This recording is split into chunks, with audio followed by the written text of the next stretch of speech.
Bismillahirrahmanirrahim. A'udhu billahi minash shaitanir rajim. Jesus was also a prophet. Time. Tinoti tinzwisise kuti kana maKristu vachiti Jesu mwana wa Mwari. For the benefit of the papi, what do they mean when they say Jesus is the son of God? Mandara ichava nepamuviri ichabereka mwanakomana ichamutumidza zita Emmanuel. Jesus, because paakazvarwa neMhandara Maria tinoudzwa kunzi he was named Jesus by the angel when he was in his mother's womb. So he was not named Emmanuel, he was named Jesus. Yes, Isaiah said he is going to be called Emmanuel, but who called him Emmanuel? Of all his life, his name was Jesus.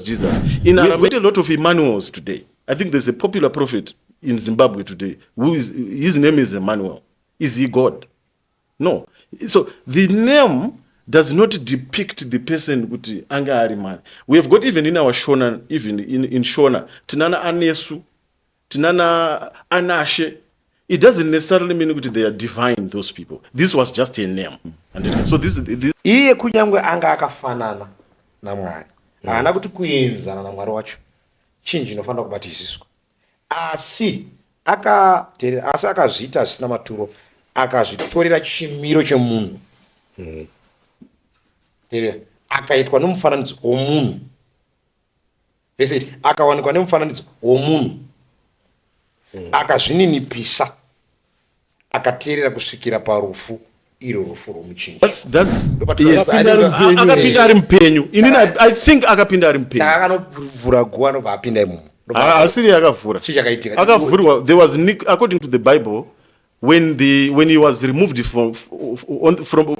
down from the cross, there was Nicodemus, the secret disciple of Jesus, and Joseph of Arimathea. They took his body and went with it, and they marinated him with 250 pounds of medicines, and they wrapped him with cloths. It was not a grave. I believe he was a prophecy that he said, "I will be like Jonah." Okay. He should have been alive. Okay. Or else he was lying. Because he said, like for example, obviously, I don't know when Jesus is coming back. We also believe in the second coming. Oh, yes, Muslims. Yes, as Muslim, we do believe that Jesus. Yes, we believe he's coming back. Do you believe in the second coming?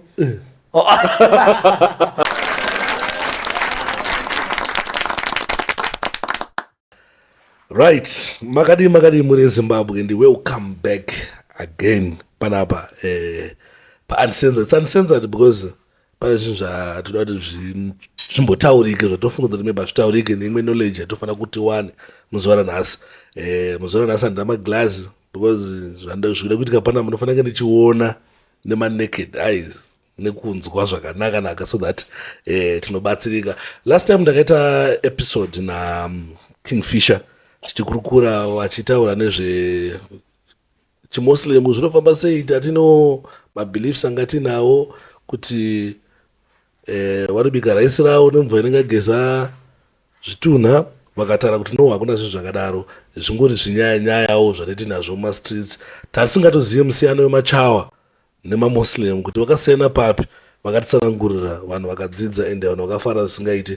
Then pane zvinhu zvakawanda zvavaitaura zvekuti taitadza kunzwisisa kuti dzadzidziso dzipi idzi ndezvipi izvi. Saka muzuva nhasi I'm very happy kuti ndinawo Kingfisher uyezve kusadi kwangu kuruboshwe ndina evangelist. Saka kuri vati mibvunzo yese yatati tinge tinayo tichaizwa kuti tichabatsirika sei pamusoro pezvitendero zviviri izvi, Christianity inzi Islamic yakati Islam. Yeah. Saka vanenge vachikurukura and I'm very happy kuti ndatora maguest akamachua zvenevho rekuti hatizoona wakundongedzerana plus ndapinda agara pakati kuti nditi ofu kunomboita ono kuno. Saka kuti tinyatsokwanisa kudzidza, the reason why tagadzira chinhu chakadaiwo inyaya yekudzidza. Tofanira tidzidze then munhu unochuza wega kuti no chitendero chindaa kuchitora because chine 1 2 3 4 5 zvataurwa zvandanzwisisa ichi chindibatsira pakuti chinotenda zvakati ichi chakarasika, but obvious pazvitendero zviri pana one chakarasika. Handizokwanisa nedi kuziva kuti ndechipi. But pana one chakarasika. Because kana pasina one chakarasika, vaifana kuita chinhuwani. Saka ngetikorokotedze magesti andinawo muchirungu, I think vachangozvipa mashort introduction kuita kuti vanyowane, because pane vamwe vanhu from China wanofollowa this platform, man of God. Saka vagona vasingakuzive ivavo. Okay, nice. I think indonzi evangelist Marufu. Ndo zita rangu. Initially now ndinopenda church Seventh Day Adventist. Though ndakamira sa evangelist Marufu. I want to get into church politics. All right. I'm not representing SDA, but I'm representing evangelist Marufu in the Bible. And the Bible truth. I also work under Bluffview Media House. I'm chaplains there, so we also do podcast and a lot of things. But today I'm happy to be around. Not in the Mwari, man of God. I don't know man of God, but I'm happy to see you. So far I'm good. Right. Akakangoka short summary ke background ngane zvinoitwa naevangelist vataka kuti vanakuya vakamirira church vauya vakazvimirira ivo, saka musazovati SDA iri kuti zvakati, itai kuti evangelist Marufu vari kuti zvakati, saka vachanga vakamirira Bible iri. Then kurudyi kwangu ndina Kingfisher muona ngoti paka short. Thank you, DJ Sparks and Evangelist Marufu for having me here. Ini ndinonzi Kingfisher, ndo sita randichashandisa nasi. Asi sita rangu rekuberekwa ndonzi Fisher Mavaza. Ndiri Muslim, and panapawo ndauya ndakamirira myself. I'm not representing any institution or organization. I'm representing myself, Kingfisher, and my belief as far as the religion of Islam, the Quran and the Sunnah is concerned. Alright. So which means mukumirira Quran. Because whatever zvatinichitaura, whatever zvatinichiita zvinochibva pane pazvakanyorwa ende ndokwa zvinenge zvichibva. So in confusion yangu inotangira pakuti pane zvimwe zvinhu zvatinoagreea pazvitendero zviviri izvi. Saka tambotanga tambotaura zvatinoagreea kuti ndezvipi, then tozopinda basi zvatisingaagreea. Obvious zvatisingaagreea chekutanganya ndechekuti maChristians anotenda kuti zvone muzita raBaba neMwanakomana naMweya Mutsvene, kuti Mwari anoexista muutatu. Then Kingfisher vanotenda kuti zvone hakuna zvinhu zvakadaro, Mwari ndiMwari ari one, and hakuna chimwe chinhu chatingaenzanise nacho naMwari. So chatakatambonzwa kuti ndezvipi chaizvo zviri muKorani zviri muBhaibheri. Saka chatanga nemi mukuru, because ndimakati makamboita zvitendero zvese izvi. Saka ndezvipi zvamunoti izvi zvisvika izvi hazvimo kana kuti mabhuku aya haamo muKorani ari muBhaibheri? Ndinotenda DJ Sparks. So Bismillahirrahmanirrahim. A'udhu billahi minash shaitanir rajim. So nekudzidza kwandakaita inini ndakaona kuti chitendero chechiKristu nechitendero chatingati chechijudha or Judaism nechitendero cheIslam chinova chandinopinda inini. These are Semitic religions. When I mean Semitic, these are related religions from their origins. Tinowanikwa tese tichitenda muna Mwari mumwe chete, sekuzvitaura kwaakaita iye kubva achisika Adam anova munhu wekutanga. Tinobhilivha mumaprophets akafanana mamwe chete. Kubva ndingade kuti vazhinji ndikati kuIslam tinoti prophet wekutanga ndiAdam, asi ndisingade kuti ndi-emphasize on Adam because it might confuse people kuti chandingati vamwe vanogona kubvunza kuti Adam iprofeti pakuti kudii, akaprofita chii, kana kuti akaprofita chii. Asi kuti ndirerutsire vari kuteerera, rega nditange pana Abraham. Pana Abraham ndo pane nyaya yatingati hombe panotangira zvitendero izvi. Baba Abraham vaiva nevana vairi, Isaac na Ishmael. And from Isaac kwakauya maprofita ese amunonzwa ari mubhaibheri, vatingati vana Jacob, Joseph, Moses, Solomon, David, andisitaura zvangu neorder. And a lot of the prophets in the Bible. And muchitendero cheIslam, we believe in all these prophets, which is the same in Christianity. And isusu, we believe in all the prophets that came with the revelation of God from Moses up to Jesus. Tinoona ndo pese ipapo tinenge tichifamba zvimwe chete, ma-Christians nema-Muslim. Yes. Which means nofira pana Jesus. Yes. So isusu sema-Muslims tinozoenderera mberi tichiti kune mumwe muprofita akauya akaprofitwa naJesu kuti achauya anonzi Muhammad. And Muhammad tinomuwana ari kurudzi rwaIshmael, sezvo ndambotaura kuti baba Abraham vaiva nevana vairi, Isaac na Ishmael. Ishmael ndiye aiva mukuru, Isaac ari mudiki. Prophet Muhammad sallallahu alaihi wasallam anozobva kuna Ishmael. Saka pesa apa tinenge takafanana, tinobheliva mune zvakafanana nemaprophets ese nezvaakataura kusvika pana Jesus. Isusu tinozoendera mberi tichiti kune mumwe akauya anonzi Muhammad. Right. Yes. Ndo patinozopesana ipapo. I think ngatimboigumire ipapa. Tozva kuti kwesokuti kunzwanana uku kutangira pana Jesu apandika. Evangelist. Yes. Amenoti chitendere chamakambochitarisa here, makambochiona here mashandiro achinoita nemaitiro vanoita. Tingori neinformation zvatakawana tiri kuprimary. RIME. They pray 5 times a day. They go to Allah. Muhammad is the prophet. Quran is the Bible. I think into information and denial. Zvimwe zviri biased. I think I listened through the podcast. And I think it was well polished because my brother will, vakaisa pachena zvimwe zviri kwatiri mysterious, like chawa and what. So, but I think now we know what is represented by Islam religion. So, but I think probably what we see when we go in Bible, we then see first prophet. What knows what is like? And Enoch, angari wechi7 kubva kuna Adam. Anonzi akaisa prophecy the coming of Jesus. I think you can read that from the book of Jude. I can direct you to Jude 1 verse 14. Tinonzi Enoch wechinomwe kubva kuna Adam.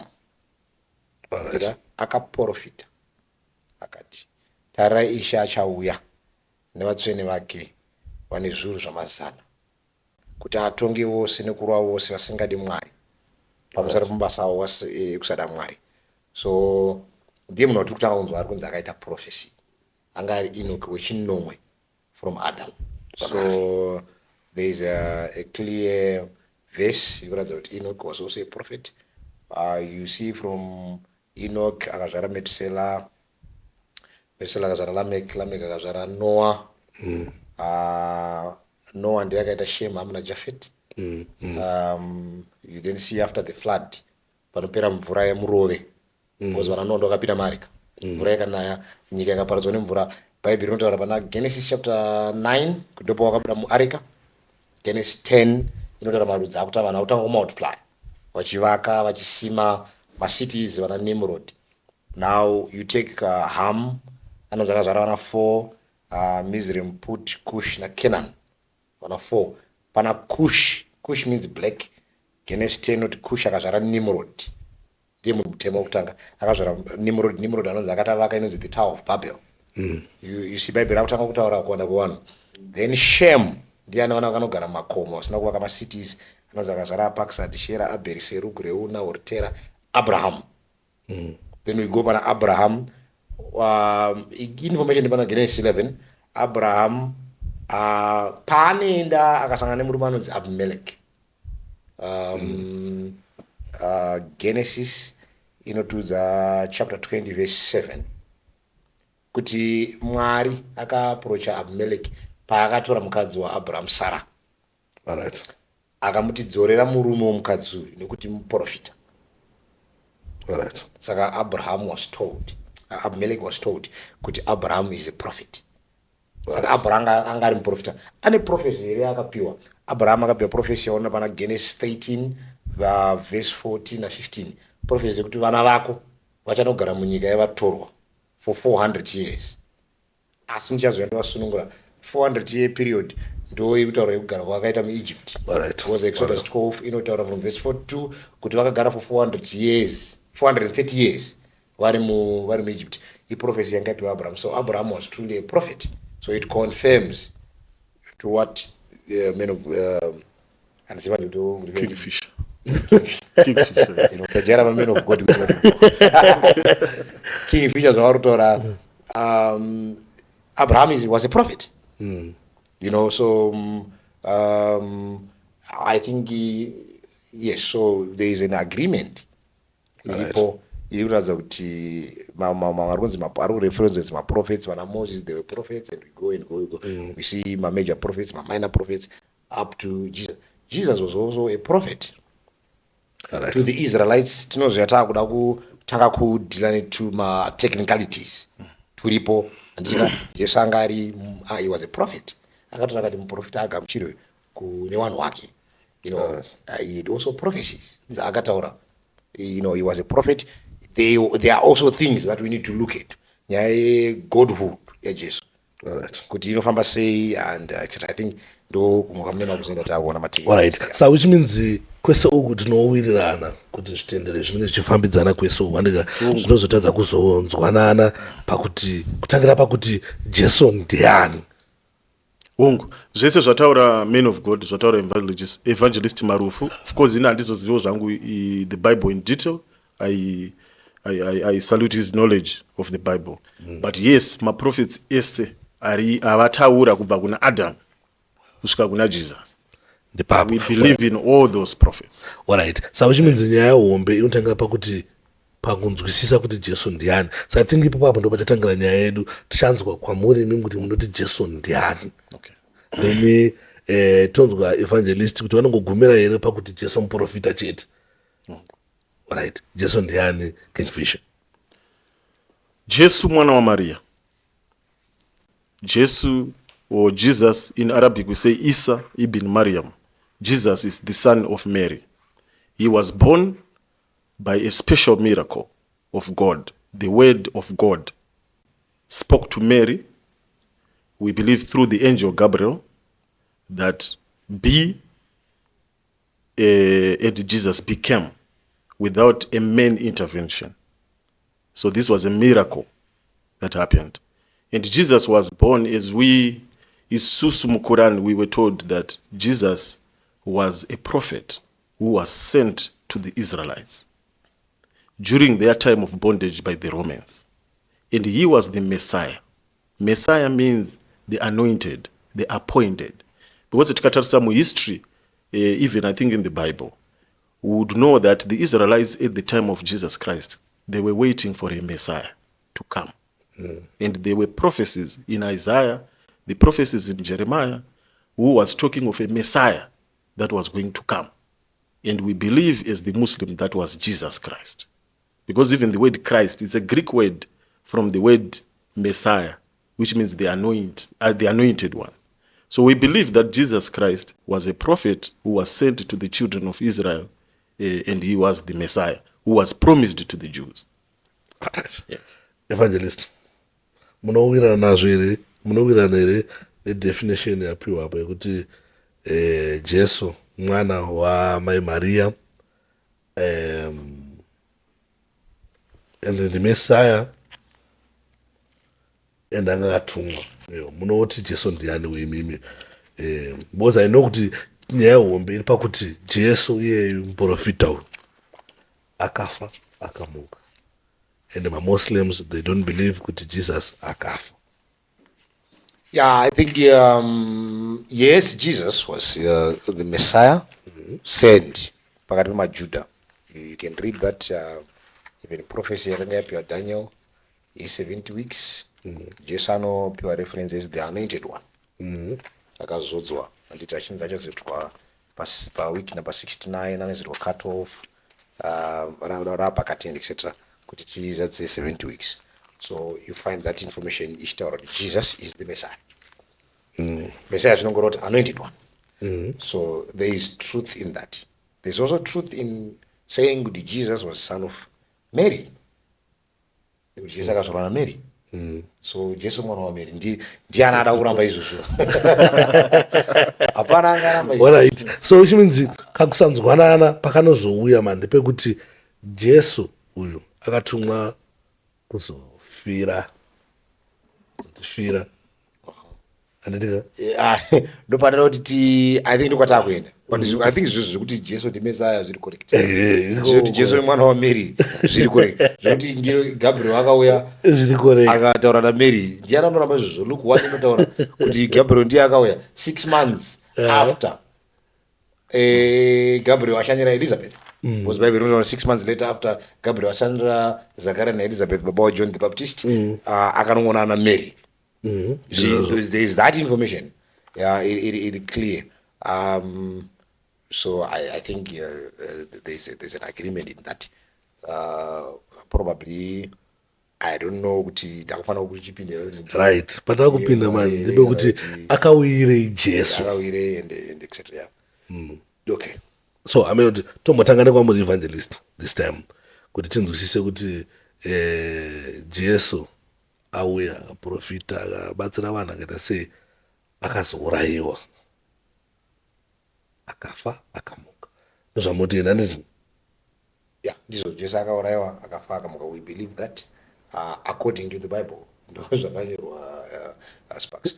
We also want to know kuti sei Jesu akauya because now Old Testament iri kuprofita pamusoro paJesu. Old Testament iri kutaura Jesu. So I want to direct you to those verses so that you understand from the mouth of Jesus. Achitaura nemaJews. I want to tend pana John chapter 5. Unfortunately, I'm using soft copy. It's okay. Achakosha nezvirimo. You forgive me, but yeah, I think ipapo ndo pana nyaya kuti why akauya. Zita cross check name Bibles vachazoteerera mavhesi andiri kuapa panao. So I'm going to read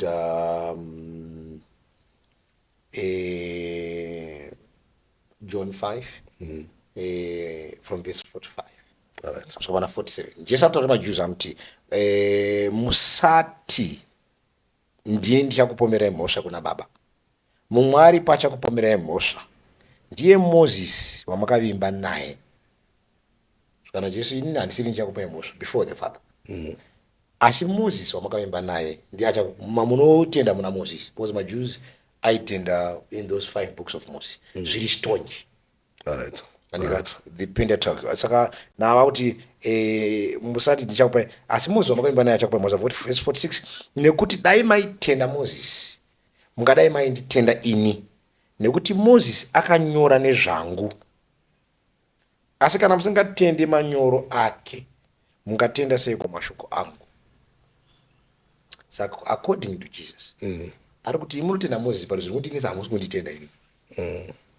Moses uyu ainyora zvangu ini Ndozvakanyora. ainyora inini. Kana musingatende zvaakanyora ini wacho munonditenda sei? Saka he was saying to them, you are missing me because hamusi kuunderstand zvakanyora Moses. Moses akanga anyora pamusoro pegwai. You know, he introduced a lamb. Gwai ravaiuraya, and even from the time yavanokrosa kubva pakati kwainonzi Passover. Kwainonzi Passover lamb.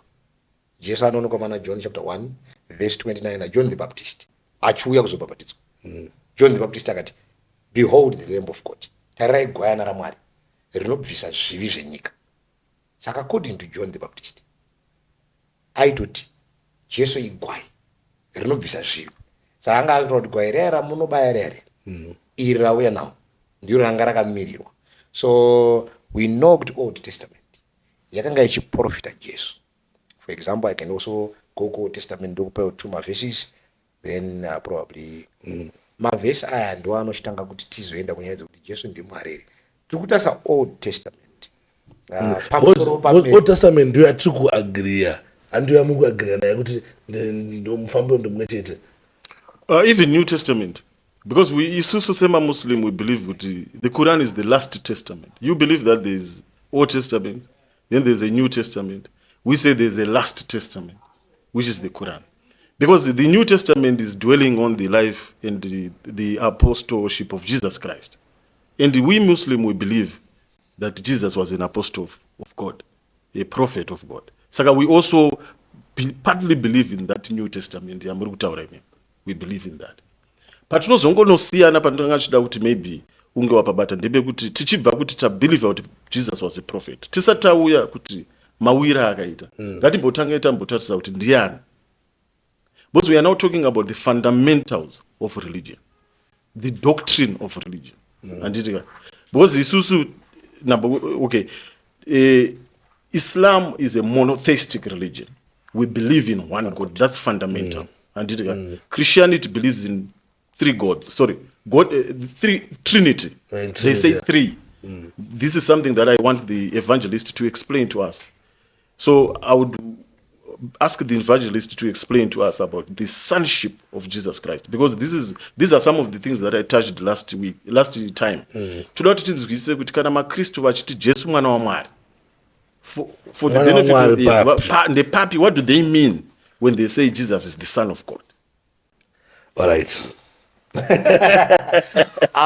I'm happy. It's a platform which is beautiful because people must appreciate. Sparks. I know to I always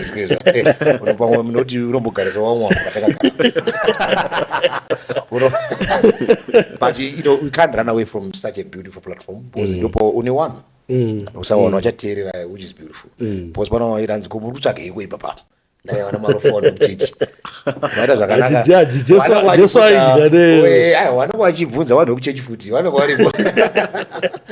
but now, okay, so let's deal with issues because these are beautiful issues. The Bible is here.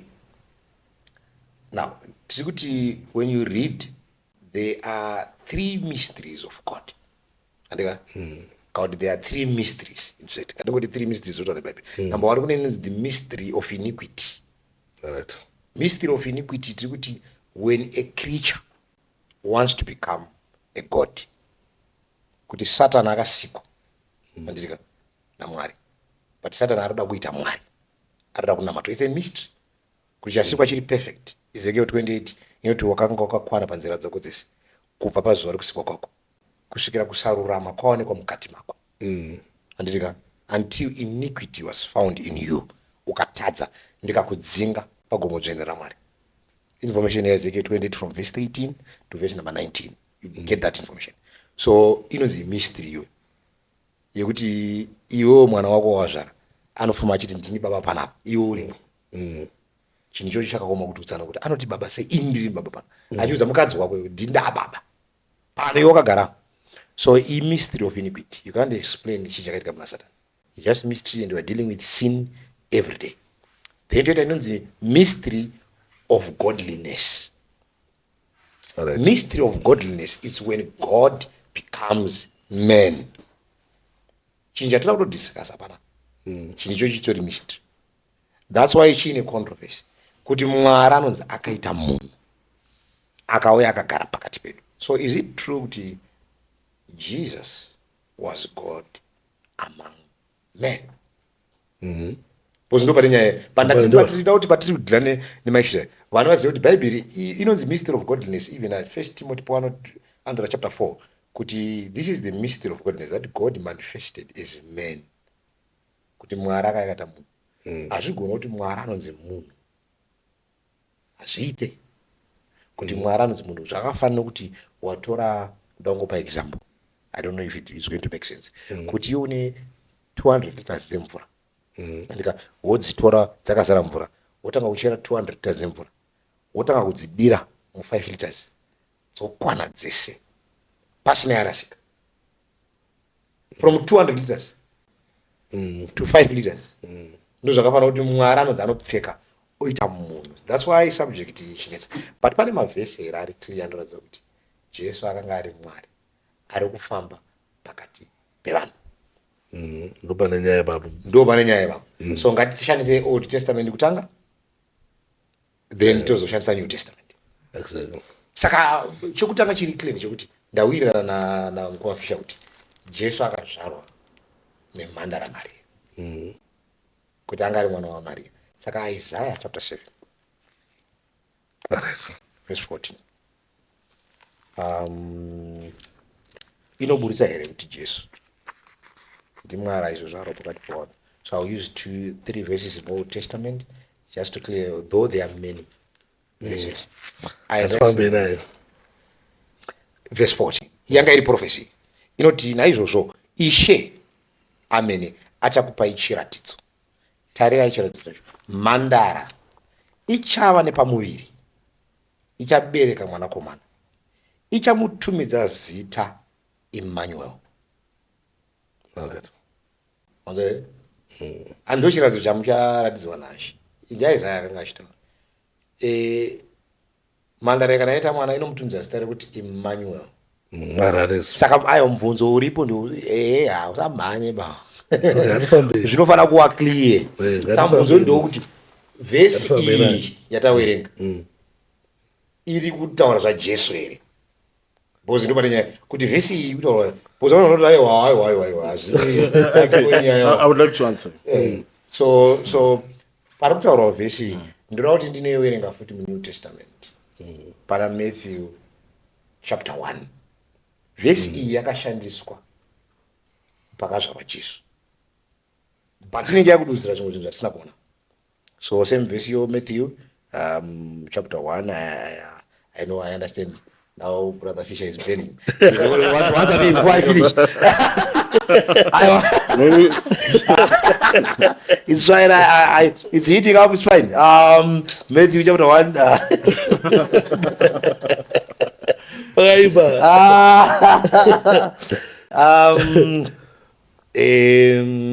Right. Now, Joseph, from verse 18. Let me just read so that ndisadimbudzira. From verse 18, Matthew 1 verse 18, noti zvino kubereka kwa Jesu Kristu kwaiva kwakadai. Apo mai vake Maria wakati watsidzana nemurume Joseph, unomudzirana kuwana naJoseph, vasati vasangana, akaonekwa ane mimba. Kotanga achiri mhandara asati asangana naJoseph. Kuzvanzi mhandara ichakupai mwana. Akaonekwa ane mimba nomweya mutsvene. Verse 19, zvino Joseph murume wake zvaakanga ari munhu wakarurama asingade kumufumura, wakafunga kumuramba chivande. Akati zvokodzanzi munhu akaita nhumbu parava yachiteya mweya, rega ndisiya naye. Asi zvino wakati acharangarira zvinhu izvi, mutumwa waShe akaonekwa kwaari pakurota achiti, Josefa mwanakomana waDhavhidhi, usatya kutora Maria mukadzi wako, nokuti icho chaberekwa maari ndechamweya mutsvene kuopoko, uye uchabereka mwanakomana. Iye achamutumidza zita rake rekuti Jesu, nokuti achaponesa vanhu pazvivi zvavo. Pakutarwa basa rake kuti nyaya iri kuzvarwa munhu inyaya kuti anoponesa vanhu pazvivi zvavo. Right, inzwateerera kutinata. Zvino izvi zvose izvi zvakaitwa kuti zvizadziswe zvakarehwa naShe muprofita Isaiah achiti, tarirai, mhandara ichava nemimba. Vhesi yayi manje. Yobereka mwanakomana, mumutumidza zita rake rekuti Emmanuel, ndokuti kana shandurwa Mwari anesu, God with us. Saka Emmanuel zvinoreva kana shandurwa Mwari pakati pedu. Right? That's first. Right? I want to give another verse maybe for an Old Testament verse again. To saka number 1 tatasa process yekuzvarwa kwake. Now let's look at another verse iri pana Isaiah 9 verse 6. Then maybe I'll give Brother Fisher to come in. So we've established Isaiah 9 verse 6. Pana vanhu vaJesu pana. pamusoro pemwana. Ndati vaprofits akanga achitaura Jesu. Nokuti takazvarwa mwana, takapiwa mwanakomana, umambo huchava pafudzi rake, zita rake achanzi anoshamisa, gota, Mwari ane simba, baba vokusingaperi, muchinda worugare. So mwanakomana panapa bozvanzi Emmanuel zvinoreva kuti Mwari apakati pedu. Then ndi Isaiah 7, Isaiah 9 bhozi akanga achiramba achitaura nyaya yeprofesi. Verse 6 akuti mwanakomana uya uya watakapiwa achazarwa, umambo hunenge huri pafudzi rake. Anditika? Zita rake anonzi anoshamisa, gota, Mwari ane simba, baba vokusingaperi, muchinda worugare. Saka pane clear line ndiyoramba ichiratidza kuti pana Jesu pakuramba pachiratidza kuti achanga ari Mwari pakati pedu. Then last verse, Micah chapter 5. Akazvarwa kuBethlehem. Yeah. I don't know kuti isusu tine time here yekuerenga mavhesi akawanda. Unogona kuva kuti kakabiji atina kutaura kuyakari baba brother Fisher wasati wapinda right. Micah ndo last verse yangu. Jesu akazvarwa kuBethlehem. There's a prophecy in Micah chapter 5. Verse 2. I think the verse is like her contribution is. We then add if there's something that rises. Asi iwe, my prophecy out Bethlehem, Ephrat. Uri muduku kwazvo pakati pezvinhu zvamazana zvaJudha. Bethlehem yakanga iri, it's a city, a small city that was found in Judea, outside Jerusalem. Ndokakazvarwa Jesu. So prophecy yakanga iri kutoratidza kuti nekuchazvarwa Jesu. Saka maprofits haana kungotaura kuti Jesu achazvarwa naMaria semhandara. Maprofits aiti pane location yekwachazvarwa. Kuerenga Daniel 9 panopiwa netime period yaaifanira kuzozvarwa nekuanoendwa nekubviswa kureta cross. So pana pari kunzi iwe Bethlehem uri muduku kwazvo pakati paJudha. Kwauri Bethlehem kuchabudira mumwe achava mubati pakati paIsraeri. Mabudiro ake ndaakare kare, mazuva ake ndaakare kare. So even is parounzi iwe uchazvara munhu, chinhu chauchazvara chichabuda kwauri chichabata ushe pakati paIsraeri. But chinhu ichocho ziva kuti hachisi chazvino, ndechekare kare. Time yacho ukaverenga chinhu chechiti from everlasting. Ukaverenga Daniel chapter 9 inoti God, when God is being seen by Daniel, anoti he was older than his days. Even makore akaana kutaura. So Jesu achitaura panapa auratidza kuti haasi kuzvarwa achitangira ipapo, anga agara ari wekare kare. Muprofita haasi kugona kutaura kuti kare kare kapi, because he is coming from the everlasting. So there is also clear evidence from the Old Testament that even time yekuzvarwa Jesu neperiod yake nepaari kupiwa ari kuramba achireferenswa mucontext yekuti ndiMwari achanga pakati pavanhu. Alright, timbouye kuna Kingfish amainzwa nyaya ita pavhesi vatanga kutaura vari kutoburitsa pachena kuti Jesu Kristu ndiMwari. Evangelist vakota vhesi riri kuna Isaiah akataura kuti alright, ndisati ndapinda pavhesi ravataura riri kuna Isaiah. Ini ndoda kuti nditaure kuti kuIslam there is no mystery when it comes to the concept of God. There is no mystery that is there. It's clear and plain and simple. The mystery is the creation of people.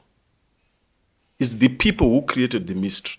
But God himself, he made himself clear that he is one God alone. And he has repeated it several times. And all the prophets that came, this was their message. Right. So ndochekutanga ndichazoverenga mavhesi.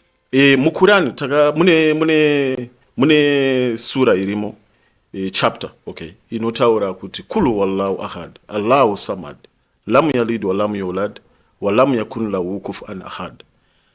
Inoreva kuti iyo the Lord, our Lord, is one God. He does not beget, he is not begotten, and there is nothing like unto him. It's clear. Right. Then toda kutaura pana Jesu vakota vhesi vachinzi achange achinzi Emmanuel. ndo zita raachapiwa.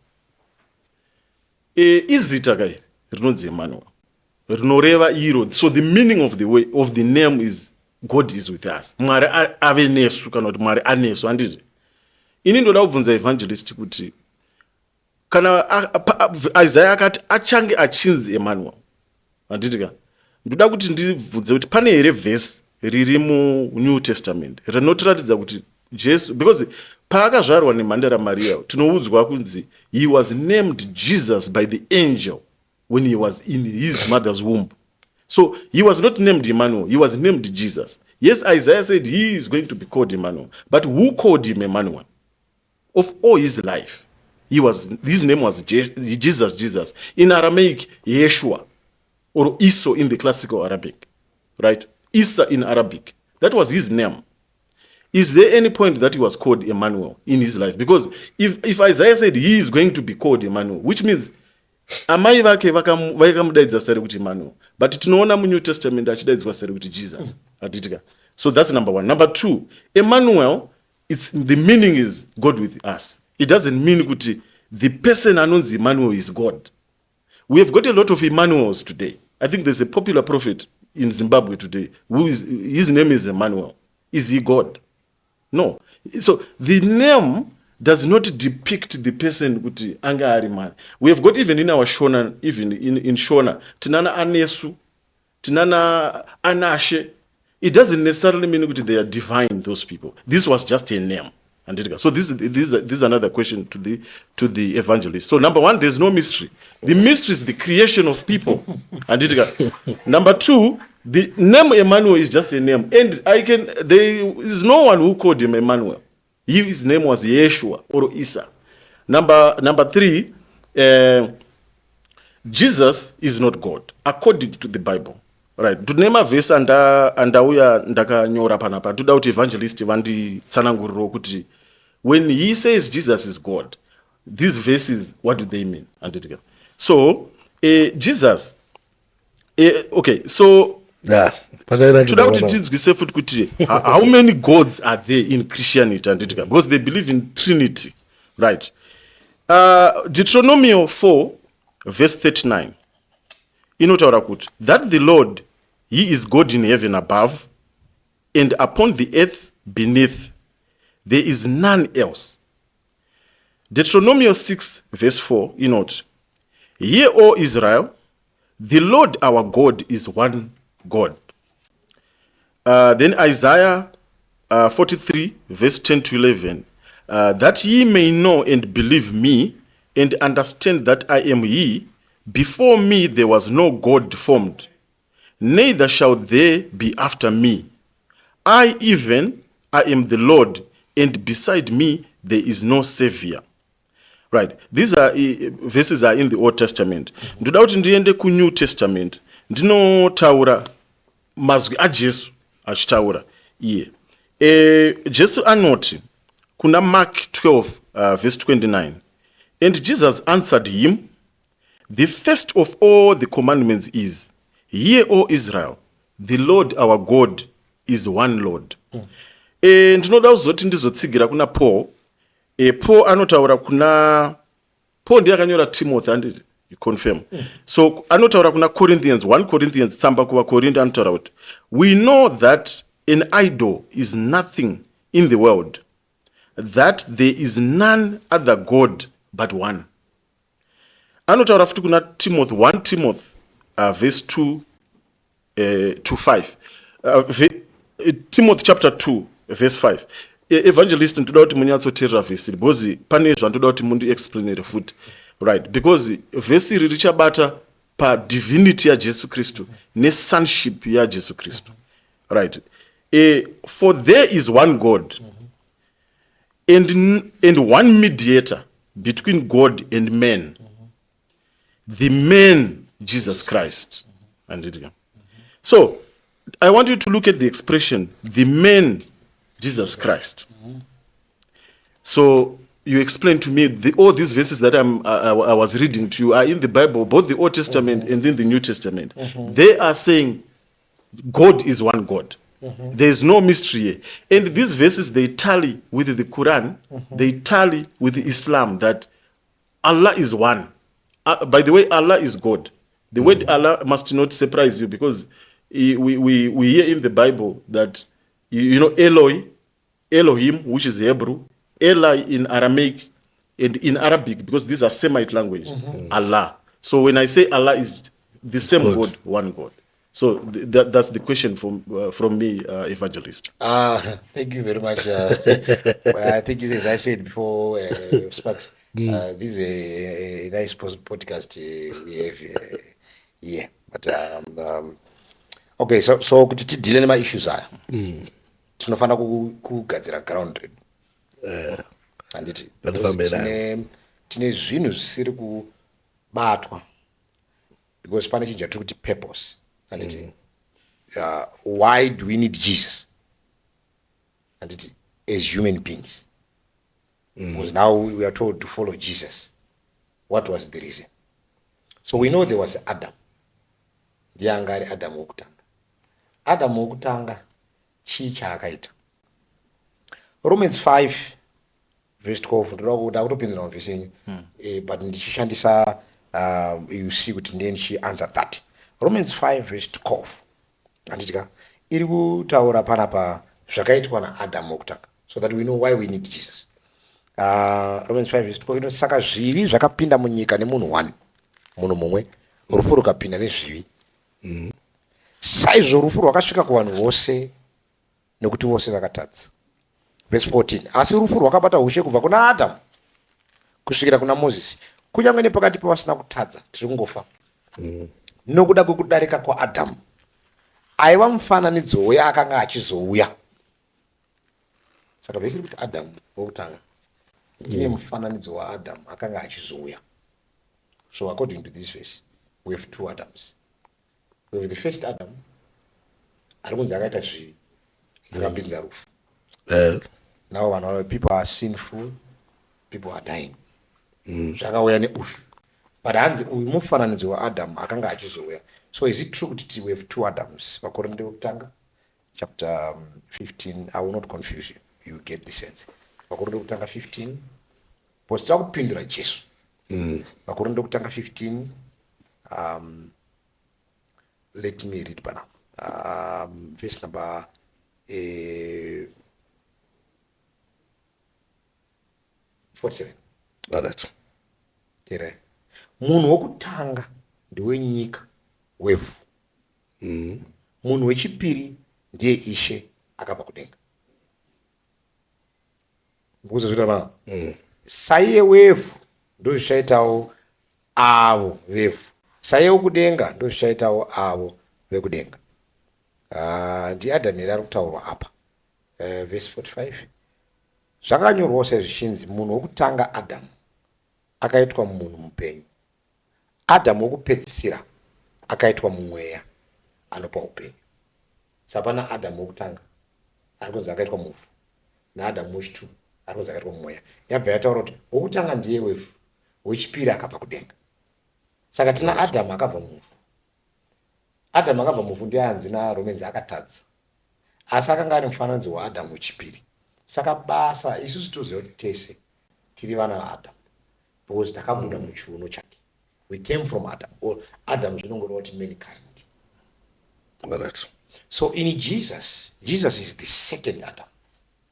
Ndoda kuti ndiende paronzi ndiye munhu Kristu Jesu. Adam ndiye baba wedu isusu, but akatadza.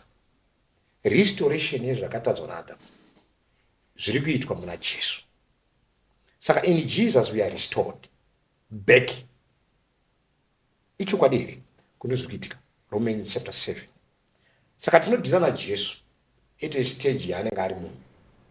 Then patodhira naJesu at a stage yaari Mwari. Saka ndo patodhira. Saka pari kuonekwa Jesu ari munhu, ishuwa kuti munhu because ndiye Adam.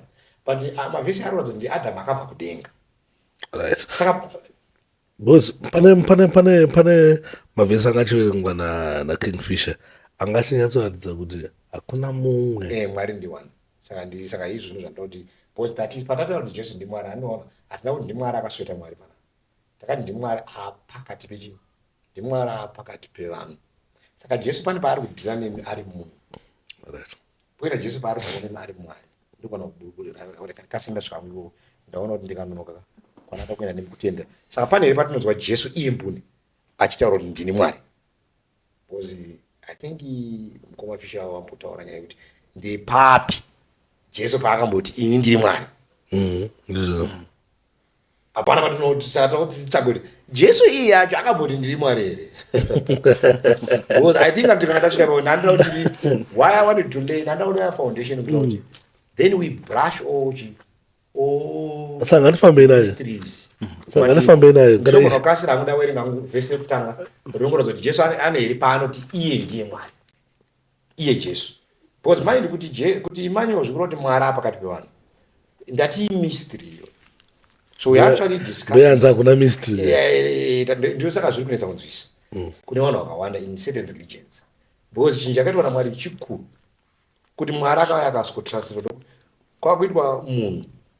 Mavhesi ari kuti anga Adamu wechipiri but abva kudenga. Right, saka ngatimboverenge Jesu pane paakamboti here ndiri Mwari. I think kana tikadaro Sparks. Tombotangire ipapo. Tinenge tapedza. Jesu ane here paakanzi bo zvakanzi ndiri Mwari. Iye akakonfirmera kuti aumana ndaamwari. Ndauya ndiri Mwari. Verse ndinorenga John chapter 5 from verse 8. Now Jesu zvaita aiti kuna baba wenyu ari kudenga. Kuna baba wenyu ari kudenga. Kuna baba wenyu ari kudenga. Mona mwana wechi baba ari kudenga. Saka Filipo akazouya akamubvunza mubvunzo. Verse 8 yaJohn 14.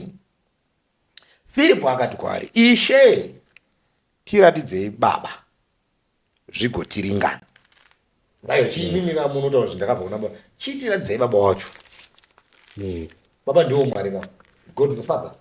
Ndiye alakaona. Jesu akati kwaari, ndava newe nguva refu yakadai, hausati wandiziva here Filipo? Teerera. Aona ini, aona baba. Zvino unoreva seiko uchitiratidzei baba? Ndikudzika nemavhesi. Akati iwe naiwe. Uda kuona wangu baba wako. Ukaona inini. Watoona baba wacho. Tera vazazi. Hautende here kuti ini ndiri muna baba. Na baba vari mandiri. Alright. Hata mystery manje. Ndo mystery yacho zvozvataura. Ati ukatongoona inini usadetsereke notanzi. Inini wacho inini. Ukaenda muna baba unondoona. Ukapinda mandiri ukandoona izvo baba wacho ari mandiri. Saka zvafana kudai Sparks. This is not a proper example to explain the mystery of God. Pandoda kupa mufananidzo na King Fisher para. Kana tikatora mvura nemukaka. Ndati this is not the proper example. Pandoda kuti timbozama kutsvaka. Ndikatora mvura nemukaka. Ndikadira mukaka mumvura. Ndikadira mvura mukaka. Chii chiri muchimwe? Mukaka uri mvura here kana mvura ndiyo iri mukaka? King Fisher wapinduza. Ndikatora mvura nemukaka ndikazvisanganisa. Ndati this is not the proper example. I just want to try kuda kuunderstand kuti zvingadai zvizvitaura. Ndikatora mvura ndikazvisanganisa. Mvura nemukaka.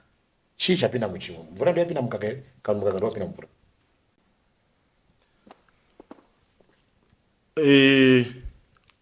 Zvakasangana. Chiri muchimwe chii? Zvakasangana but hausisiri mukaka, hausisiri mvura. Hausiri mukaka, hausiri mvura. mvura. Chinogadzira chinhu one. Chatisingagona kuexplain kuti chachi. But zvasangana. Mungoti mune mvura, mune mukaka. But kuti ugone kupatsanura kuti mvura yacho ndeipi. But zvese zvinongobuda chinguri chinhu one chiri white. Jesu ari kuti ukaona inini waona baba. Inini wacho Filipo usatsvaga baba. If he does say to Philip kuti ukaona inini waona baba, he has claimed he is the father. Ata zvingangowe zvakafanira zvekuti zvakafanira kuti pakanzi tomboti for example panzi hanzvadzi yangu kuroorwa apa. Mwana wangu ndinogona kungonoita zviubaba. But doesn't mean kuti ndini.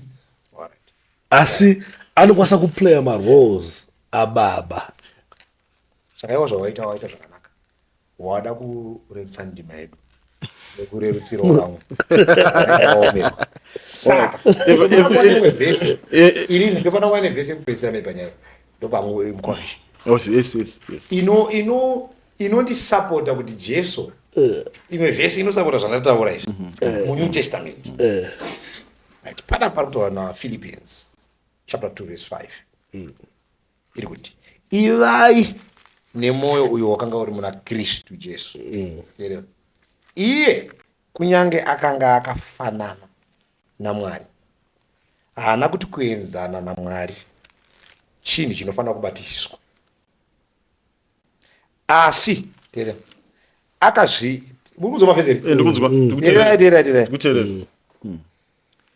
iye kunyange anga akafanana naMwari, haana kuti kuenzana naMwari wacho chinhu chinofanira kubatisiswa, asi akazviita zvisina maturo, akazvitorera chimiro chemunhu, akaitwa nemufananidzo womunhu. Akawanikwa nemufananidzo womunhu, akazvininipisa, akateerera kusvikira parufu, iro rufu rwomuchinjiko. Right. Vhesi iri kuti Jesu asati aita munhu anga akafanana naMwari, asi haana kuti chinhu kuti ndame ndiri Mwari ndofanira kuti chiregai ndizvidurure ndiite muranda, ndifanane nevanhu, ndiwanike mumufananidzo womunhu, nditeerere kusvikira parufu rwomuchinjiko. Saka mubvunzo wedu unoti vhesi iyi Jesu akasapota here? Vhesi John 17 Jesu achinamata akati chimunamato achitaura naBaba. John 17 aikonfirma here kuti iye ndiMwari. I don't know kuti zvandoita zviri proper here kana ndinda kudya nguva. John 17 it's fine. Jesu ari kunamata kuna Baba. Munamata wa Jesus. This is the prayer of Jesus. This way. From verse 3 na 4 na 5. Zvino uhu ndihwo upenyu husingaperi. Ari kunamata kuti vakuzive imi Mwari woga wachokwadi naJesu Kristu wamakatuma. Kuti ini ndauya kuzoipost John 1 verse number 19 inoti hakuna munhu akamboona Mwari, asi iye akabva in the bosom of the Father ndiye akatizivisa zviri Mwari, because Mwari haoneki, because hakuna munhu anoona Mwari akararama. So in Jesus, in the person of Jesus, tinoratidzwa zviri Mwari. So kana toda kuziva zvakaita Mwari, we look at Jesus. So Jesu akauya akaita munhu, ndebva ademonstrated the love of Jesus, or the love of God. So in Jesus we see zviri Mwari chaizvo, kuti Mwari chii. Kuti ukasaka nemunhu anorwara, panoonanzi Mwari anotambudza vanhu. Kana Jesu akauya akarapa varwere, airatidza kuti God is against kurwara. Kana akamumutsa vakafa, airatidza kuti Mwari haasi kufara nerufu, anoda kupa upenyu. Saka akati I am the truth, the way and life. Akati mbavha inouya kuzouraya nekuba, aitaura Satani. Saka controversy yanga iripo pakati paSatani naJesu ndekuti pabude pachena kuti Satani ndiani, Mwari ndiani, but zvaifanira kuratidzwa isusu human beings. So in Jesus God was demonstrated. Saka pari kunzi panapo Jesu akataura kuti makandituma kuti ndiratidze upenyu husingaperi, ndakakukudzai panyika, ndapedza basa ramakanditi ndiite. Ari kunamata tera uye zvino imi Baba chindikudzai pamberi penyu nekukudzwa kwandaiva nako ndiinemi nyika isati yavapo. Zvikanzi basa ramakandituma kuti ndiite ndapedza. Ndaratidza ndikuda kuti tibatanidze Philippians ya. Because Philippians yati anga akambofanana naMwari, asi akazvidura ndobva achiti chiregai ndiite muranda, ndiite munhu, ndiende panyika, ndinoita zverufu rwomuchinjiko. Saka paakunamata kuti ndapedza basa rera takatiwirirana rere, ndaripedza, chindidzorerai paglory yandaiva nayo ndiinemi tiri tu, nyika ino tisati taigadzira. So ari kukonfirma muvhesi kuti he was existing even before the planet Earth was created. Mngowafisha wade zaida utata. All right, I think you're actually hypnotizing me. This is actually a mystery which I can't, to be honest, I can't understand. Because inini ndikuverenga zviri plain It's unfortunate, probably because I don't have the Holy Ghost or the Holy Spirit to help me to understand these things. Probably it needs the Holy Spirit. Yes. To understand the mystery. Yeah, Yeah, yeah. it is. Because inini when I'm reading, it's, so because imi muruguti mimi Jesu ari kunamata kuna Baba. He's worshiping to a God. How can a God worship to another God? That's a mystery which is then surely if it becomes a mystery, then this podcast should be over. Because it has to be clear and plain, as God says, I am one. Saka Before me there was no one. After me there will be no one. And the one mediator between man and God, the man Jesus Christ, not the God Jesus Christ. The man Jesus Christ is there to mediate. So zvekutaura evangelist zvekuti umwari vaiuona pana Jesu as a man of God. Obviously he was teaching people, bringing people to God, but not kuti he was God. He actually taught people how to pray. You know the Lord's Prayer. What does it say? Our Father, me and you. Jesus was teaching his disciples. And say our Father. He is the Father of everyone. The disciples included, him included. So Jesus is worshiping someone. All these miracles that he is doing it by, he even says, by the finger of God, I cast out demons. Not by his own will. So Jesus is saying, evangelist manditi pani pamati pakati kuna Philip, I and the Father are one. If you read further, evangelist, that verse kuna John, you would find where he says, even the disciples, so that you become one in us. I believe that he was talking about in purpose. You understand? Not that they become one God. But well, if it is a mystery, I bow down. Because what is a mystery, I can't understand it. But what is plain here, when God says, "Hear, O Israel," he was telling the Israelites. Jesus was sent to the Israelites. There is one God. Worship your God with all your heart, with all your strength. Right? He is telling the Israelites, there is one God. He is the son of Mary.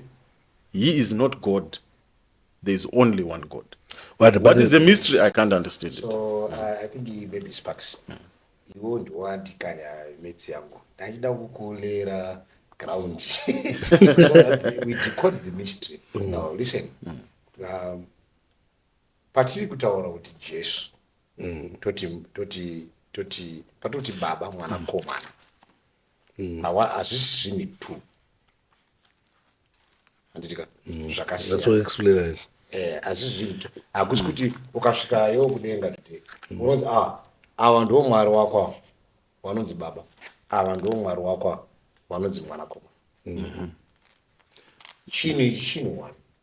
What we are trying to do mupodcast ine kuexplaina Mwari, which is a mystery to us. We cannot explain God. Deuteronomy 29:29. You know, the things that are mysterious belongs to God. Zvakavanzika ndezvaJehovha. Zvatakaisirwa pachena ndo zvedu nevana vedu. Saka tine zvinhu Mwari zvasina kutitsanangurira izvozvo. Because Mwari haanzwisisi. We cannot understand God. God is actually a mystery to us human beings. But Mwari zvakaita because anozoti iye haoneke, haanzwisiki. Nesu one. In the person Jesus, muna Jesu, Mwari akazvisimplify in Jesus. Kuti patinoona Jesu, tinonzwisisa zvotiitira nyore kumuteera, tisanyengerwe. That's why we follow Jesus in Christianity. Ukaverenga 1 Peter chapter 2 verse 28 na 29. Inoti Kristu Jesu akakutambudzikirai, akakusiyirai mufananidzo kuti muteere makwara ake. Hakuna anoenda Jesu anoti hakuna anouya kuna baba asina kupfuura nepandiri. Saka tine zvinhu zvatiri kurwa zvomukufisha. Tiri kurwa nemission yaJesu nedivinity yaJesu. Saka kuti tinzwise divinity yaJesu, tofanira kuziva mission yake yaanenge akamisha. Ndopana anchida kuunza nyaya dzaAdamu. Yeah, ipapo todambobvunza mubvunzo evangelist panyaya yaAdam yamataura damboziya the doctrine of atonement of sin yekuchristianity. You believe kuti mwana anozvarwa aine chitadzo. That's what chitadzo chaAdam. But Adam was forgiven by God. And also there is a verse in the Bible which says, I think it's Deuteronomy 24 verse 16. It says, the fathers shall not be put to death for the children, neither shall the children be put to death for the fathers. Every man shall be put to death for his own sin. Then Jeremiah 31:30 not, but everyone shall die for his own iniquity. The soul, Ezekiel 18:20, the soul that sinneth, it shall die. That son shall not bear the iniquity of the father, neither shall the father bear the iniquity of the son. The righteousness of the righteous shall be upon him, and the wickedness of the wicked shall be upon him. So if Adam, I believe that, we believe as Muslims that Adam and Eve were responsible for their sins, and they were punished enough by God, right? Right. No one can be born with a sin of Adam, because we were not consulted by Adam and Eve before they sinned. And we in Islam, we believe that they were forgiven by God. As these verses say that no one can inherit the sin of what? Of another one. And also, Jesus could not have died for a sin that he did not commit. Look, understand, I don't know if it is a mystery as well, but if it is a mystery, this is a mysterious religion. No. The Christianity is a mystery. No, it's not a mystery. Okay, because we did not sin. We did not sin when Adam and Eve sinned, right? There is no way. So the person who, if Jesus could die for someone's sins, he was supposed to die for Adam and Eve. Because it doesn't make sense that someone should die for a sin that was not committed by that person. So I want you to explain to me all these verses, and also how do we inherit the sin of Adam? Because if you remember Jesus saying, suffer little children and forbid them not. He says, sorry, you might help me. That verse where he says, regerai vana vadiki vauye kwandiri nekuti umambo hwekudenga ndehwavo. Anditika, what was he saying there? Because kids are sinless. So how can you say we inherited the sin of Adam? Okay, yeah, I think that's where we should be. Ndopa tofanira tichitangira nyaya yedu tichienda kudivinity yaJesu. Because you will never understand zvikuitwa naJesu kuNew Testament kana usingazivi kuti nyaya idzi dziri kubva kupi. Adam and Eve, Genesis chapter 2 verse 16 and 17, they were given a clear instruction in garden kuti kana mukadya muti wokuziva zvakanaka nezvakaipa muchafa zviro kwazvo. But what we see pana Genesis 3 pakapiwa macases kuti nyika yatukwa what. Adam was told you are going to die. But vakudzingwa mugarden vakapfekedzwa matewe. Dewe rinooneka pachini pamuka. Kuroti that day pane mhuka yakaurayiwa in their place. They were supposed to die. Havana kupfeka mahuswa here. Right? And ipapo. Havana kupfeka mashizha. Let's go. Genesis chapter 3 verse 7. Meso vakasvinudzwa ivo vaviri pana Genesis 3 verse 7 vakaziva kuti Sparks, uri mukristu here Sparks. Unecha kuziva here kuona uri mutarina zvako. We can't expose you. No, uri mukristu. Alright, so But panapa manje ndiri mutarina ndiri pakati. So now Genesis 2 inotaura when they were created inoti ivo vaviri vakanga vakashama asi havana kunyara. Vanga vasina kupfeka asi havana kunyara. Because changa chakavapfekedza iglory of God. Vanga vaine mbiri yaMwari, so vanga vasinga. But now when they ate from that tree of good of knowledge and Bible inoti ipapo meso vakasvinzwa vakabva vaona kuti havana kushama. Kuroti before pane changa chakavafukidza chakatiza chaitomboita kuti vagone kumira pamberi paMwari, because zvinonzi vakati vachinzwa Mwari achifamba mumunda zuva rovira vakatiza. Mwari akati nhai munhu uripi? Zvikanzi akati ndanzwa inzwi renyu mumunda ndikatiza ndikuti ndakashama. Zvana Mwari ndiani akuudza kuti wakashama? Wadya kani here muti wandakati usadya? Kureva kuti muti wakabvisa covering yanga iri pavari, which is the glory of God, yakaita depart from them. Saka mubvunzo wedu wakuti vakasona mashizha kureva kuti chinhu chakabva yanga iri nguo, yanga iri hembe, vakasara vakashama. So they tried kuda kupfekedza, vachibva vapfeka mashizha. You can read that verse 7. Inotipa mumeso vari vaviri akasvinudzwa vakaziva kuti havana kusimira, vakasonanidza mashizha omuonde vakazviitira nguo. Mwari auya vane mashizha avaona vakamira pa adhira nawo, adhira nenyoka adi akuvadzinga mugadheni. Mwari akavabvisa hembe dzemashizha. Ngativerenge izvozvo. Verse 21. Jehovha Mwari akaitira munhu nemukadzi wake nguo dzematehwe akavafukidza idzo. Dehwe akarowana kupi? Kureva kuti pane mhuka yakabatwa naMwari imomo, akaiuraya akabvisa dehwe, ndobva avapfekedza dehwe. Saka mubvunzo wedu unoti dehwe iri rakabva kupi? Pamhuka ipi? Ende why Mwari akareplesa dehwe pane mashizha? What was that? So Revelation chapter 13 verse 8, it answers that question. Kuti dehwe rakawanikwa pamhuka ipi? Pakuti uri muKristu here. Unovereka kuti Bhaibheri imubvunzo wada kukubvunza. So now Revelation 13. Ini Bhaibheri rinopusha. This is it. Iti mamwe mavhesi aputi ava vanotomaziva nemusoro. Now Revelation 13 kungoitira because what we are just uchatira kutsvaka pabhesi in a lot of details tira kutsvaka kuti matehwe akawanikwa kupi nemeaning yawo.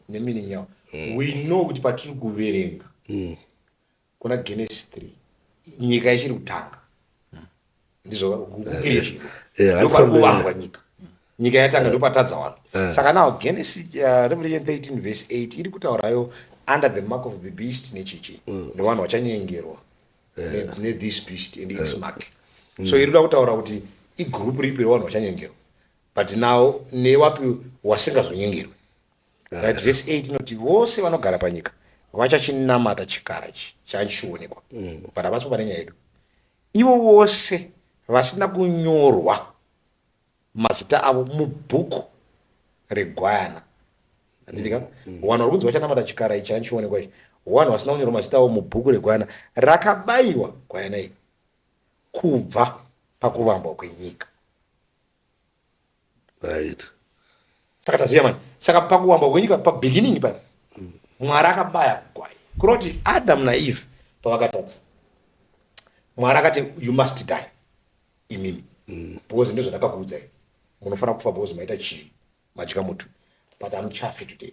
There is a plan of redemption. Ichauya sei? Ndakukuurayirai gwai iri in your place. Pese kubva nhasi kana makuya pamberi pangu hamuuyi musina kuuraya gwai. Gwai kufa kwari kunoratidza restoration yekudzora nguo glory yabva pamuri. Saka ndikauraya gwai ndinotora matehwe acho ndokufekedzai ndoti chiendai kuti muende muchiziva kuti pese pamuna. That's why Genesis 4 inotanga kutokuudza nyaya yaAbel naCain. Hanzi vakauya pamberi paMwari paauta vaine makwai. Abel waine gwai, uye akati handiwe negwai, akauya nemiriwo. Mwari akasagamuchira miriwo yake.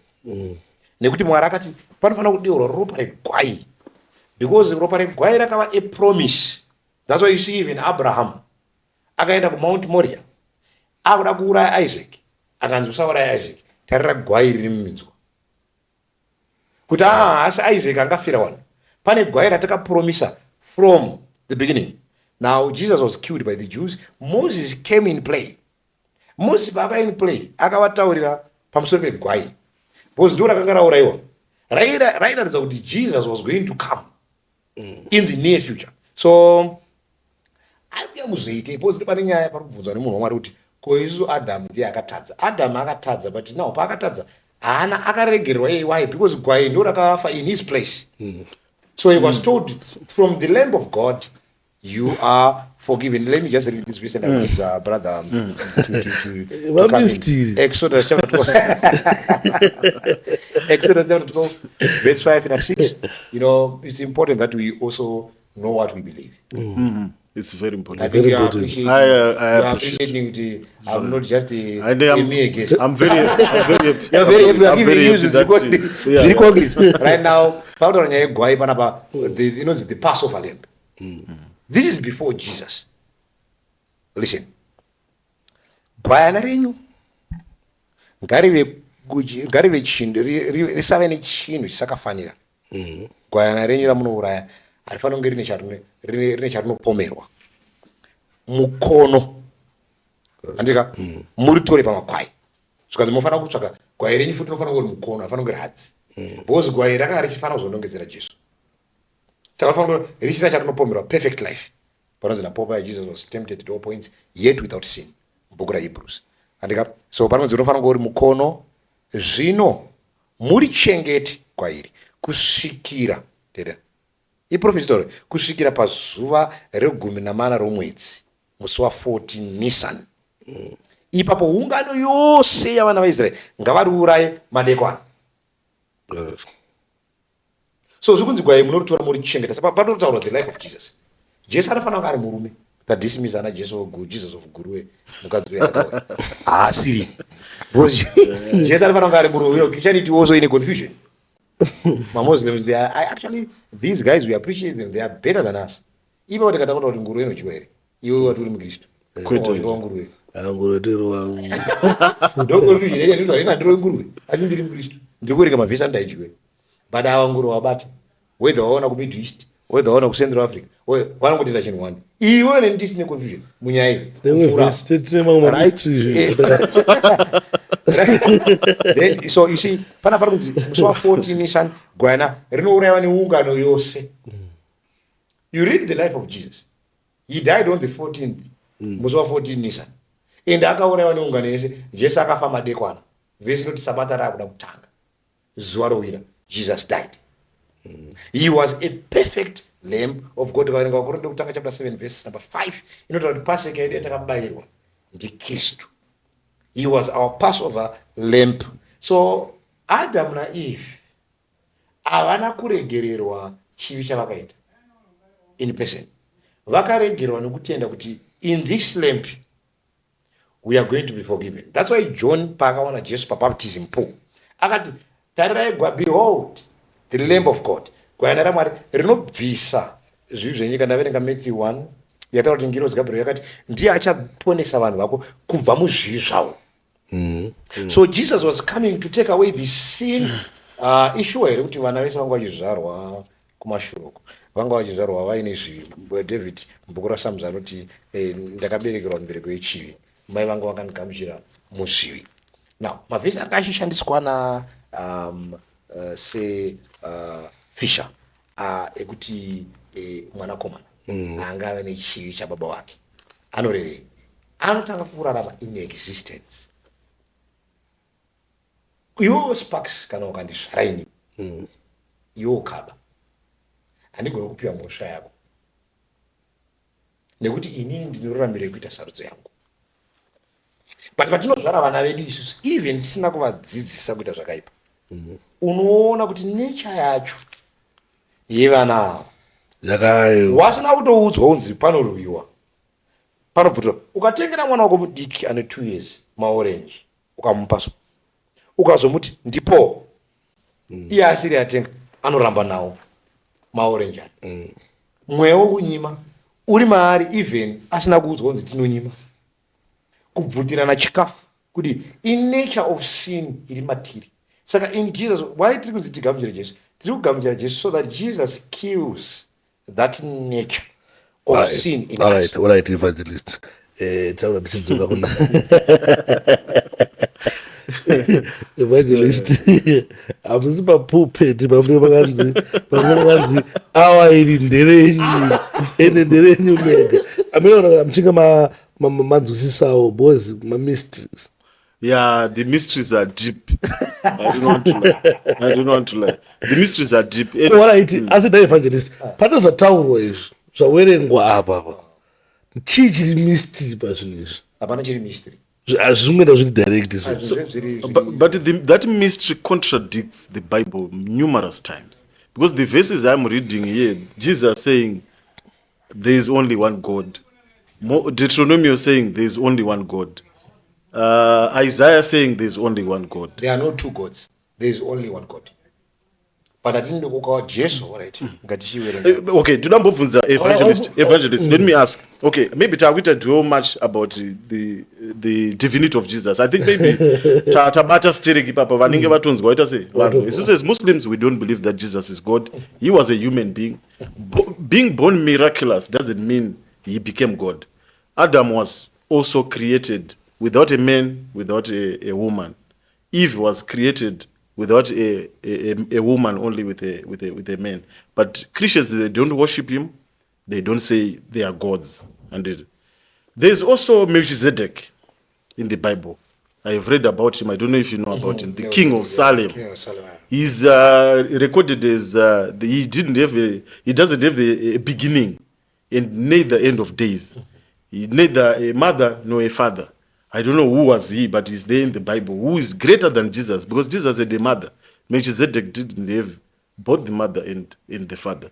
Neither the beginning of days and end of days. That can only be God. But I don't know why Christians, they don't worship him. But he's a very special character. if you like to look at him. All right. So yeah, so yeah, the mystery, yes, the mystery is there, but I really think if you read the Bible, there's no mystery. The Bible is very clear and plain. What I don't understand is if Adam and Eve were forgiven by God.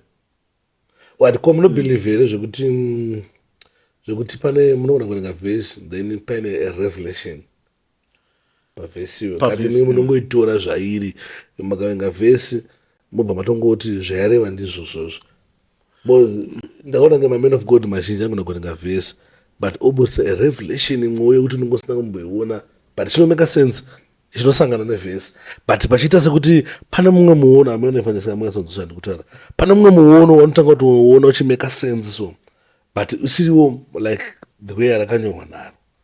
Unoona Sparks ndikupindure. I'm happy kuti the evangelist is coming from the SDA. I once attended the SDA church as a guest, as an invited guest. I really loved. Ndakanchimbotaura nevanhu before ndatanga podcast. Ndichiti there are certain Christian denominations whom I love a lot because they, like at SDA, they do Bible study. I don't know other religions, other Christian denominations, but I once attended the Bible study at the Seventh-day Adventist. It was they encourage open-mindedness. You understand? They discuss the Bible without that revelation that you are talking about as humans. So the verse is read. You might correct me, evangelist, but then they ask other different people to interpret what they think about it. Who calls them?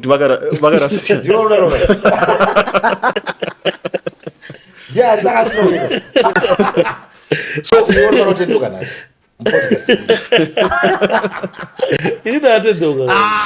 but sabata ndatisikutedza pane nyaya dzimwe dzaida kuti sinzwe I think tinogadzisa strike pana Jesu ipedza nyaya yaJesu andika ndoda kuti timbowirirana kuti mumbotauro zvamunosapota. Last time takaita this conversation makati ati Jesu haana kufa. Oh yes. Amuzivi kuti akaenda kupi? No, aiwa Sparks.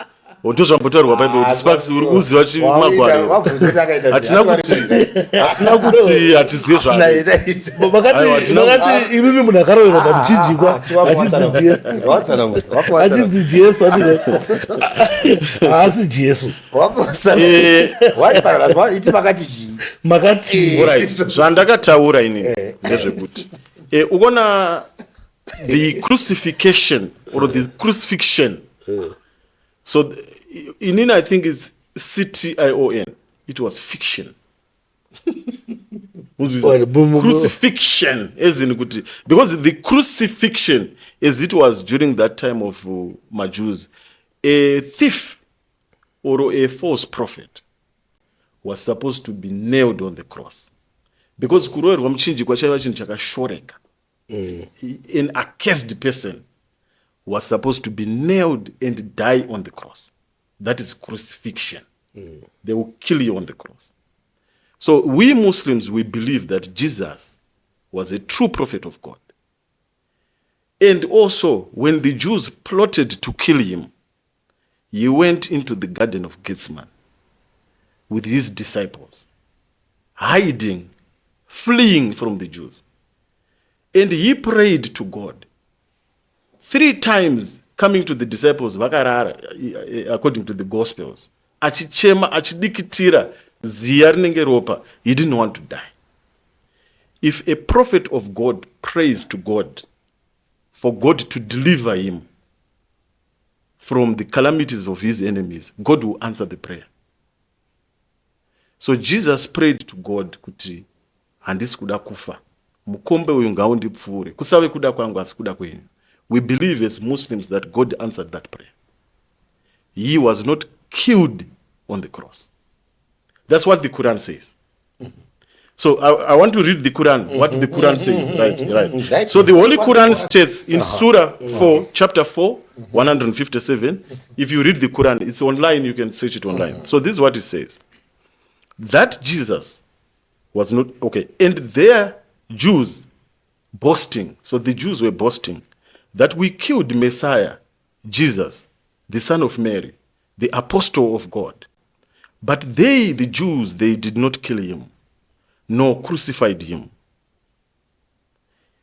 It was made to appear so to them, and they follow only a conjecture or a guesswork.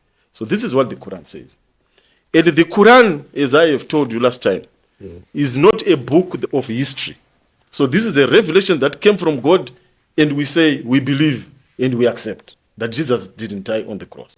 Now, as we are now discussing as the Christians, so the Christians, they say, no, you Muslims, you are confused. There is evidence that there was a man on the cross. There is evidence that there was a man who was on the cross. I don't want to go to the evidence, but there's a Christian denomination, I'm sure you know it, which also deny that that cross that you are talking about was not the cross that you wear today or the one that you display in the churches. They say at that time it was just a pole, a stake. You understand? And they've got many millions of followers today. Right. But if now you study the Bible, you read the Bible, right? And that's another subject, because you asked me last time, why are you quoting the Bible when you don't believe in the Bible of some sort, right? Maybe if we still have time, we can also get into that. I've got also some questions for the evangelist regarding the Bible itself. Okay. All right. So if you read Evangelist,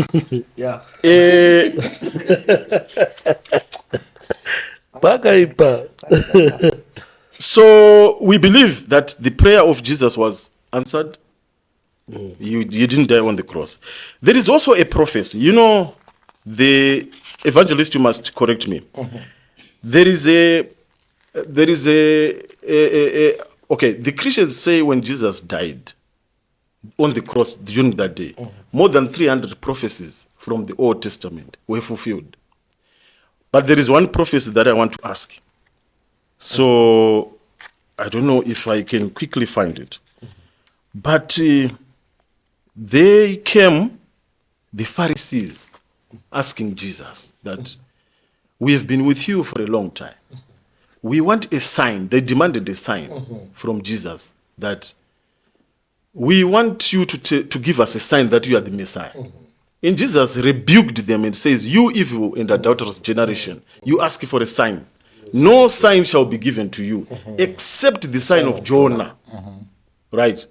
For as Jonah was 3 days and 3 nights in the belly of the whale, so shall the Son of Man be 3 days and 3 nights in the heart of the earth. So the Pharisees, they came to Jesus demanding a sign. It means a miracle. Right? They were demanding Jesus to perform a miracle so that they could know that he is the Messiah. But he rebuked it, saying, no miracle is given to you except the miracle of Jonah.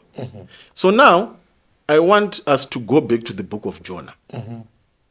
And I want to ask the evangelist, what was the miracle of Jonah?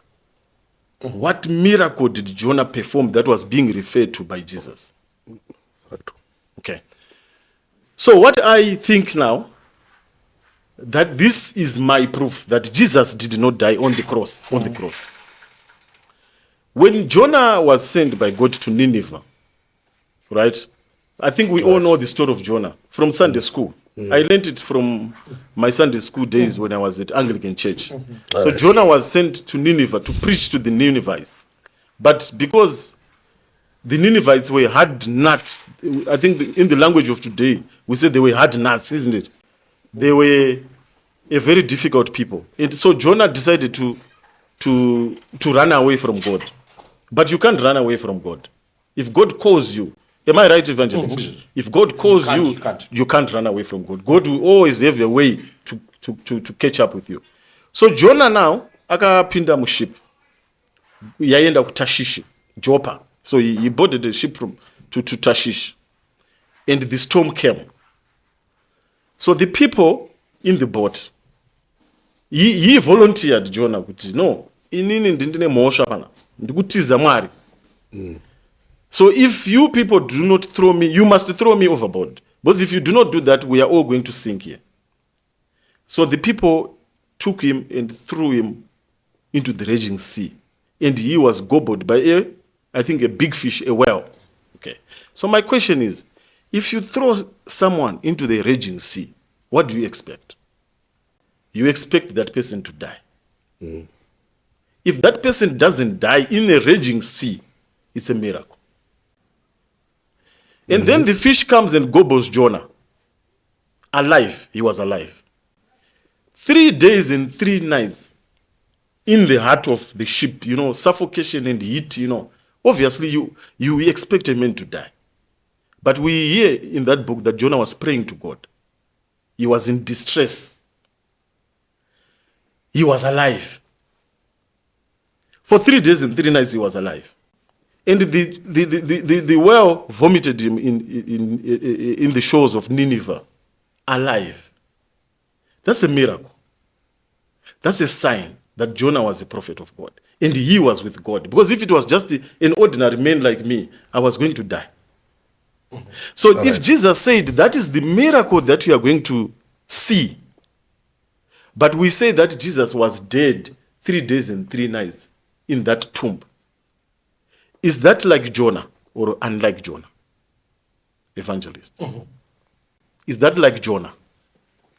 Do we say Jonah? Do you agree that Jonah was alive in the well?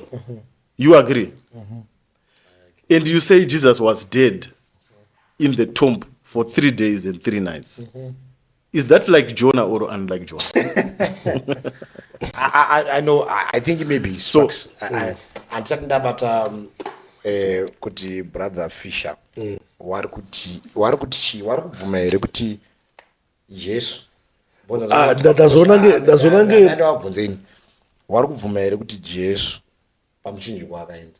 He was crucified. Kana kuti mugetsemani ndo maakagumira. No, vari kuzviramba zvokuti that's a good question. Let me answer that part. Right. Ipa manibate evangelist. So apa ndoda kupindura nepfungwa dzangu. Okay. Idzi dzapfungwa dzangu idzi. Hazvisi mukurani. Mukurani so tenda muriko kotokoti zvamunotenda. Makanzi no hani mabona patatanga paya tamboti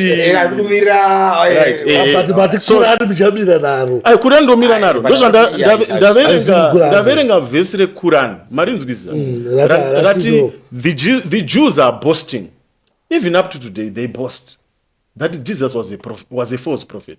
Do you know that, Sparks? Do you know that? Yeah, I know. They are boasting to know that God of the Christians that they are worshipping, we killed him. He was a false prophet. That's what the Jews say. But the Quran says, no, they are boasting, but they are wrong. Allah saved him. He did not die on the cross. He was not crucified.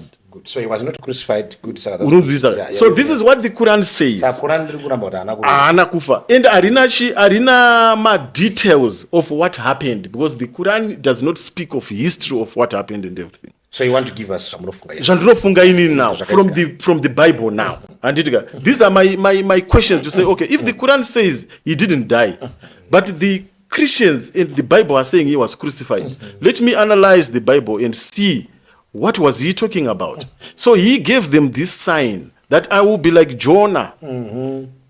So but Jonah was alive for 3 days and 3 nights in the belly of the whale. But you say Jesus was dead. What is that sign? What was that sign? What was that miracle? What he was referring to? That's my question. Because if that prophecy was correct, then Jesus should have been alive in that tomb for 3 days and 3 nights. Because Jonah was alive for 3 days and 3 nights in the belly of the whale. So akapinda muguvasi. Kupinda, according to the Bible, yes, akapinda. Mutumbu myame, yes, akapinda. But I think akapinda se. Akaoneka. Munona, right? That's yes. Akapinda ari mpenyu. I think akapinda ari mpenyu. Saka kanovhura guwa nobva apinda imomo. Asiri akavhura. Chakaitika. There was, according to the Bible, when he was removed down from the cross, there was Nicodemus, the secret disciple of Jesus, and Joseph of Arimathea.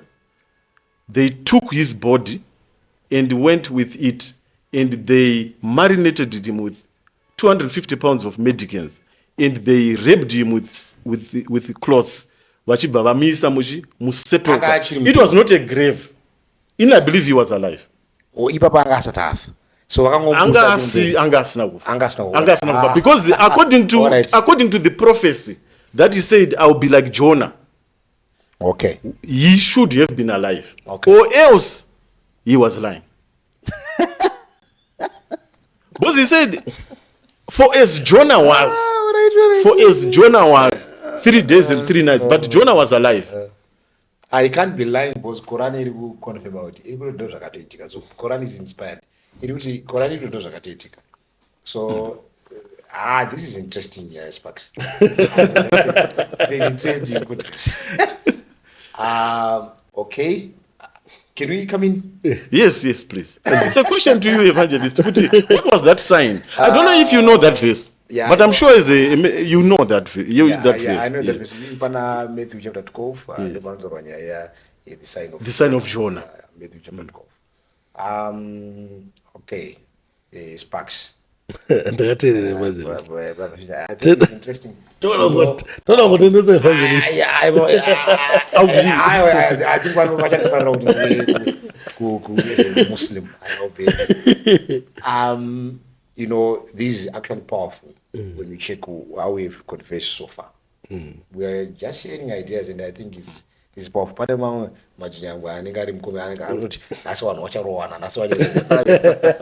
that's how we share and then I think I need to draw attention to some things we find, and this is not gonna we suddenly brother Fisher. Now from Jesus himself and from the apostles, maybe let's check. Maybe I just want to give 3 references. Luke chapter 23. There's something that we find. Luke 24. Verse 44. Now, hii account iri kunyorwa ichibuda Jesu achinzi amuka kuwakafa. Now Jesu anga asangana nemadisciples. Akutaura navo. Verse 44 inoti akati kwavari, aya ndiwo mashoko andakakuudzai ndichiri nemi, kuti zvinhu zvose zvinofanira kuzadziswa zvakanyorwa pamurayiro waMozisi navaprofita namapisarema pamusoro pangu. Zvisaura kuti ini ndizvo zvakanyorwa naMozisi, zvakanyorwa namaprofits, zvakanyorwa nemapsalms pamusoro pangu. Like you see on the cross we hear nyaya elo elo lama sabakatani. You hear that in the book of Psalms is quoted too. Ipapo verse 45 akadzura kunzwisisa kwavo kuti vanzwisise magwaro. Saka Jesu akabva ati chirega vatanga kuvabatsira kuti vaone kuti muri kuona here apa ndindaitaura muri kuona here apa zvinhu ndizvo zvatakararama izvi tikadai handitika akati tere kwavari ndizvo zvakanyorwa kuti Kristu anofanira kutambudzika agourayiwa nokumuka kuvakafa nezuva retatu kuti kutendeuka nekukanganwa zvivi kunofanira kuparidzirwa marudzi ose muzita rake kutangira paJerusarema. Saka hanzi ari muprofita akabva atotaura nyaya yekuti nyaya iyi ndiyo yakanga yatonyorwa kuti Kristu achatambudzika ourayiwa omuka kuvakafa nezuva retatu. Kana amuka kuvakafa vanhu vachanga kuparidzirwa vhangeri rekutendeuka vachiregerwa zvivi kutangira paJerusarema, right? So handei paJerusarema paday of Pentecost ndo panotanga first proclamation yeThe Gospel muNew Testament pachurch iri kutanga yana Peter. So let's see kuti Peter anoconfirm here kuti Jesu akaurayiwa. Matthew vana Peter vanonyora vachiti tinokunyorerai zvatakaona nezvatakanzwa. Handiti vanoti zvinhu zvatiri kutaura haisi drama ba takazviona tikazvinzwa. Verse 36 handitika Peter aiparidza paday of Pentecost. Verse 36 zvino vakati vachinzwa verse 36 zvino ndi Peter aiparidza zvino imba yose yaIsraeri ngaizive kwazvo kuti Mwari wakaita iye Jesu Kristu wamakarovera pamuchinjikwa Ishe naKristu. Alright. Whom you crucified on the cross. But muno believe here mkorani matsamba dzaisinza kunyorwa Peter. So that is now the subject of the Bible now. Is the Bible God's word? Saka iwo waendere kuGospels. Iwo wamanya rega vapedze evangelism. Kana Muslim zvakazvina kuipa. I think that yes. But now we are tikutora zvinhu zvatiri kuona zvinhu zvakanyorwa. According to Peter ndaverenga Jesu anga achitaura naLuka achiti nyaya yatiri kutaura iyi ndoye muna Mozisi nemaprofits nana Psalms yaitika iyi anga atomuka kuvakafa. Andika ndazomuka nezuva retatu imi mafanira kuparidza paJerusarema. Apa ndakuverenga paJerusarema pavakanzi mugarire mweya mutsvene anga auya. Peter akuparidza kuti imba yese yaIsraeri ngaizive kuti Kristu wamakarovera uya. This was 50 days after Passover, paday of Pentecost, because Pentecost yaicelebrated 50 days after Passover. So akati Kristu Jesu uya wamakarovera pamuchinjikwa ichi Mwara verse 30 inoti zvino vakati vachinzwa izvo vakabayiwa pamwoyo vakati vari mahama nevamwe vapostora toitei. Ndipakazi naPeter tendeuka imwe nemwe apabhatidzwe. So hanzi nyaya yekuti vakauraya Kristu yakavabaya kuti munhu watakauraya, right? Jesu, book of Revelation, that will be my last verse. Now John the Revelator is in vision. He sees Jesus in vision. Right. Anoona Jesu. Tikutaura paonyora book of Revelation Jesu atoenda kudenga. John the Revelator anopinda vision. Paanoona Jesu anoudzwa something na Jesu. Alright. And then verse nganditarise kutake pa verse number kuti muziye verse 13. Napakati pezvigadziko zvemwenje ndakaona mumwe akafanana nemwanakomana womunhu. Mwanakomana womunhu ndi Jesu. Akafanana. Ndizvo mwanakomana womunhu. Akava ndiye Jesu akafuka nguo yakasvikira kutsoka dzake. Akasunga chiuno chake nebhanhire. Musoro make wanga akaita hanzi musoro wake mune vhudzi rake zvakanga zviri zvichena samakushe machena sechando. Mumaoko ake mamune murasvo womoto. Ari kuona pana. Ndakati ndichimuona ndakawira pasi patsoka dzake ndikaita sendakafa. Akaisa ruoko rwake parurudyi pamusoro pangu akati kwandiri usatya ndini wokutanga newokupedzisira. Naiye mupenyu ndakanga ndafa asi tarira ndiri mupenyu nekusingaperi-peri. Ndine kii dzerufu neHadesi. Iye the verse now. Zvakati aya usatya ndaiye mupenyu ini ndakamhenye ndakafa. Asi zvino ndamupenyu resurrection nekusingaperi-peri. Ndini ndane kii dzerufu neHadesi varenga Hebrews 2 inokonfirma kuti Jesu mukufa kwake akakunda iye Satani aiva nesimba rerufu. That's why now we believe even in the resurrection kuti vakafa vachitenda muna Jesu vachamutswa, because Jesu ndiye ane makey ekumutsa vakafa. The promise yekuti vese vakafa vachitenda, even ukaverenga on the cross when he died, Bible wrote when he resurrected, even vakanga vafa vachitenda mari pane vakamutswa kuti aende navo and present them before the Father as the first fruits from the dead. Kuisa promise pachana kuti vanhu vese vakafa vachitenda vachapiwa mukana wekuresurrecta. So Jesu ari kutaura, there is an evidence also, Brother Fisher, from the mouth of Jesus in the book of Revelation. I don't know ndoteta kwenda manje kwako kwendopa waifana kuzipindoti munotendawo here. No. But there's evidence kuti there's evidence inogona nge iritori pachena iri kuti iye Jesu wacho mwana komunhu womunhu ndiye akakaudza John kuti ndakabhinge ndakafa asi ndaamupenyu kusingaperi-peri, I'm alive forevermore. So I want to believe now. Let's go by the chariot of Jonah. The sign of Jonah. The sign of Jonah was not literally a kuti Jonah achanga ari mudumbu. Nyaya yanga iripo inyaya yemazuva. 3 days and 3 nights in the tomb. Yeah, but there's nothing miraculous about being 3 days and 3 nights in the tomb. Okay. Tikakuvharirai murumu evangelist for 3 days and 3 nights. What miracle is that? There's nothing miraculous about it. And also ndakatombozvifungawo ndikada kufunga kuti it was 3 days and 3 nights. But tikada kutarisa mazuva akanga ari mudombo imomo, they were not even 3. They were not even 3 days and 3 nights. Because tikatarisa kuti Jesu ane matauro atakarorwa nguva yeSabata manheru. That was Friday. So he was in that tomb Friday night, Saturday day, Sunday night, early in the morning, he was not there. So these were 2 nights and 1 day. Okay. So I still believe the sign of Jonah was, we expect a man to die in the belly of the fish, he doesn't die. That's the miracle part of it. Anyway, I want to ask you another question, evangelist. The resurrection. Okay, ndaanzwisa mavhesi amaverenga. Yes, ndaanzwisa. So sure, yes. And Jesus said, I'm the chief. Thank you for admitting. No, I do admit, but that one is still pending. Maybe we can do talk about further study. Yeah. The resurrection. Let's talk about the resurrection, evangelist. In the Christian sense, you know Lazarus was raised from the dead.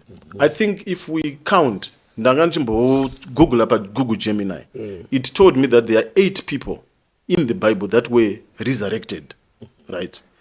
Lazarus was resurrected by Jesus. I think Jesus resurrected about 3. The daughter of Jairus, Lazarus, and there is another one, I think. A widow.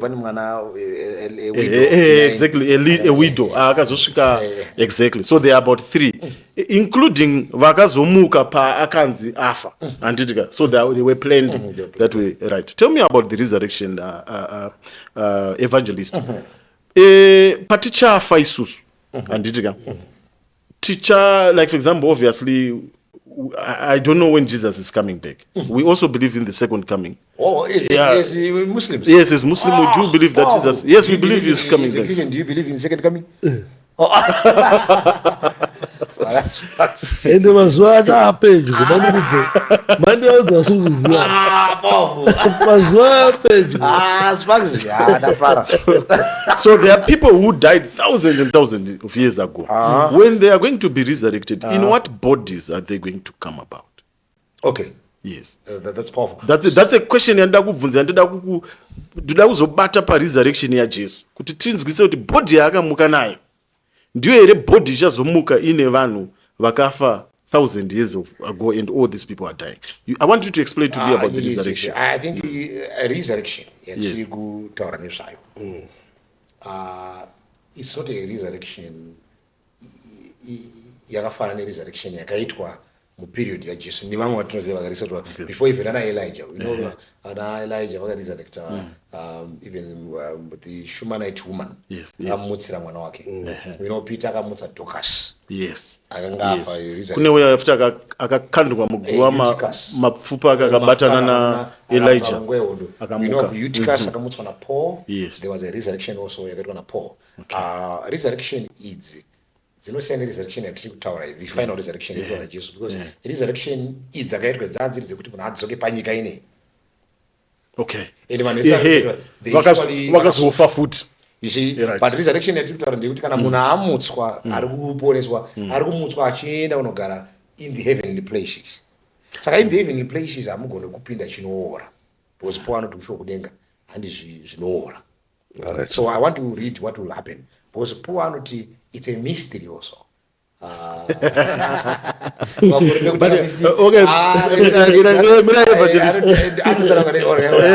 Rega chindimbokubata muromo, sorry.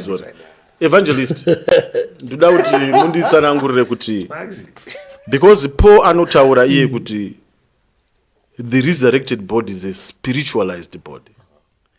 They shall not die anymore, for they are equal unto the angels. Jesu paakamuka resurrection, body yake, ndoda kuti munditaure macharacteristics ebody yajesu paakaita resurrection kuti anga akamira. So yes, ndinoda kuti ndibatanidze, because I know kuti mamune pfunga kuti Jesus when he resurrected vana Thomas wakanga wadhauta. Yes. Previously Jesu anga azviratidza kumadisciples, Thomas asipo akati taona ishe akatanga kuti haya ndipitende kana mbata. Ndambata exactly. Jesu akabva azoya akati Thomas uya midi mundibata. But it's clear muchapter kuti Thomas paakabata, because Jesu akamuti yaupinze even zvigunwe zvako mumaronda, which means he was still wounded. We were still wounded. Yes. But there is no evidence that there was still blood there. Raibuda pose mabura aroza tanga aripo. Mabura pose buri ranga riripo. Even the side which he was speared, he showed them as well. Yes. So Paul explains what will happen by resurrection. But under the behold, I tell you a mystery. Matangara anita. Wakorinde kutanga chapter 15 verse 51. Tarirai ndinokuudzai chakavanzika, kana mystery. Hatingafi tose, asi tichashandurwa tose. What he's saying is that when Jesus comes back again, akauya nhasi, vamwe tiri vapenyu. Ndoparoti hatifi tese. Aroti vamwe vachasvikirwa variko vapenyu. Hatingafi tose, asi kana iwe uri mutsvene tese abva tichashandurwa tese. Pakaripo nekubwera kwesiso nehwamanda yekupesera, nekuti hwamanda icharira, ipapo vakafa vachamutswa nekusaora. Nesu toshandurwa, nekuti ichi chinoora nyama iyi ichafuka kusaora, ichi chinofa chichafuka kusafa. This is what is going to happen. So Paul ari kuti zvichangoita Mwari achaingoita kuti body iyi inoora ipfeke kusaora, body inofa ipfeke kusafa. Amen. Ndo zvichangoita. Saka muviri wajesu yawo wakabviswa naMwari kuora nekufa, asi muviri wake saka aigona kuti uyo undibate. Saka unenge uri muviri wako but hauchafi hauchaori. Unodya here? Unodya, because Jesu anonzi akatora fish akadya. We are also promised in book of Revelation kuti vanokunda wanonzi handizozivi territory, hamusi kuzoenda nini kuti unoenda kuteritory. But kudya unodya, because even us tinoponeswa. Jesu akati nemadisciples ake last supper akati zvinhu zvandakudya nemichingwa, torai chingwa muviri wangu, torai muzambiringa iropa rangu. Akati handichazodyi nemi futi kusvikira zvavazvitsva taamudenga raBaba. Akazodya hove neuchi. Kuti Jesu akati tebho yatagara iyi yatiri kudya nhasi tichazoigadzira futi tasvika kudenga kuna Baba. Saka kureva kuti muviri unodya.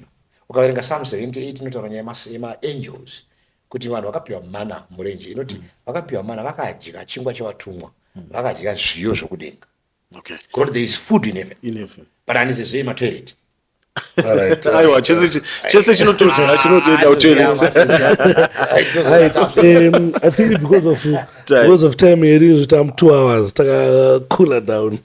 So maybe kupai time yongotauro maybe zvongopedzisa mashoko enyu ndopa evangelist mashoko ekuti wataurewo. I know kuti hazvingaperi zvese ne1 day, ende palist ranga ndinayo nemubvunzo yangu chaiyo handinozokwanisa kuibvunza because nyaya dzacho dzanga dzakuenda nekumwe.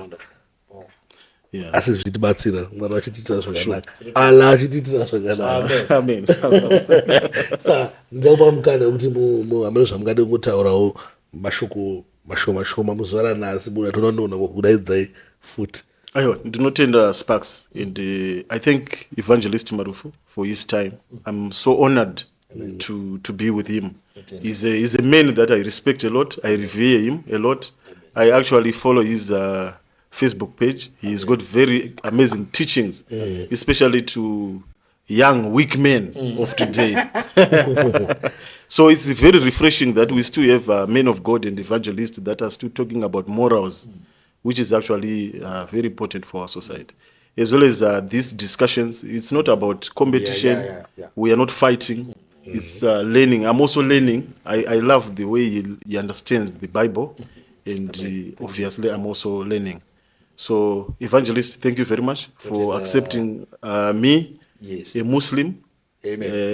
And I know I think maybe one wakutanga kunzwisa. So thanks DJ Spark for this platform. Yes, one wakutanga kunzwisa. But what I need people to understand is that there is no competition in religion. Maratru kunamata Mwari mwechete. And even isusu as Muslims we believe kuti kudenga kunoendwa nenyasha. Of course, kuita zvakanaka kwakakosha. Good deeds are very important. But at the end of the day, we all need the grace of God. Amen. So that's my few words. Pana Jesu ndoba musungu. I think DJ Sparks, I really appreciate Brother Fisher. It's hard because vanhu vajera hondo. Because pano you see people vanongwanza kuti anzi kune iwa wana Sparks uchatoona musoro wenyaya vanenge vachigadzira ndeye kuti pakarwiwa zvakanaka kuti wadhonze wako. But it's beautiful. Bible ringoti tarira kunaka kwazvo nokufadza kwazvo kana vachigara pamwe chete nerugare. We appreciate the work that is being done, and basa riri kuitwa kuti vhangeri riende. People will hear from you, hear from us. We are not here to compete with anyone. We would love kuti one day, one of these days, zvekutaurwa unoona uchaita sei ukanoona vari kudenga. Most Mwari ndiye achasarudza. At the end of the day. But pane Mwari kubatsirika. I know Sparks. Thanks for the opportunity. Thanks Brother Fisher. Dai Mwari atibatsira tese. Andoti muchagadzira futi mukana here. Ona Sparks. Tirambe tichisangana tichitaura tichidai tati newe chiwanhu waripo wachitaurawo maonero vanoita create those platforms for us. Vanhu vachakurera zvivi zvako, but kune vanofunga kuti tisatifanira kuti tiri worth kuwa pano, they can't do anything. We are going to come kuti tigone kubatawo vanhu vanobata iwewe. Wanofanira tokukambura toona kuchiita kuti but thank God, thank everyone. We are blessed. We really love to be around. I think next time we can always meet. God bless you. Thank you. Right, murezi mabuda kukutenda nekuramba muchingoona mavideos edu. I'm very happy kuti panapa tina evangelist, tina Kingfisher takwanisa kudiscussa nekunongedzera mamwe areas atasingatonzwisiso kuti zvikufamba sei, ende vanhu vanofana kuita vachiti respect our mind as tistakanyora Bible mufunge. I think also we are, for those who want to look for us, we are also found on Bluffview. Bluffview SDA platform. Ndopatonya Buddha. I also have a personal handle, Evangelist Marufu. They can always check us on those platforms. Yeah. All right. Ko King unobatikira. Pana ungada kutsvagira ida kunzwisisa. Yes. No, and this is social media. Also social media. This is social media. All right. I still vanondibata pa DJ Sparks. I think next time tufana kuti timbonzo mumwe ane chitendero chakewo chechiwanhu pane bute dzakewo timbonzwa kuti ukurasikira papi. But chendaona ndechekuti zvoni kumwe kwese kuti kunzwanana nyaya iri pana Jesu Kristu. Saka handisi kuzoona chatendeuka ndiani achienda but pane vana akarasika. Pawirawo pane vana akarasika asi handizoziva hangu kuti ndiani. Saka patichangamba tichidiscussa muchikomendawo muchitipawo pfungwa dzenyu nemaonero enyu. Zvoita kuti next time tirambe tichiita se tichingowana simba rekuramba tichiinvita vanhu vaMwari, tichiinvita Kingfisher kuti vatibatsirewo futi, because chetinozva tichifungawo zvisiri izvo. So guys, thank you very much nekuramba muchingosapota nekuramba muchingoona. Don't forget to subscribe, like and share. With that, we are out.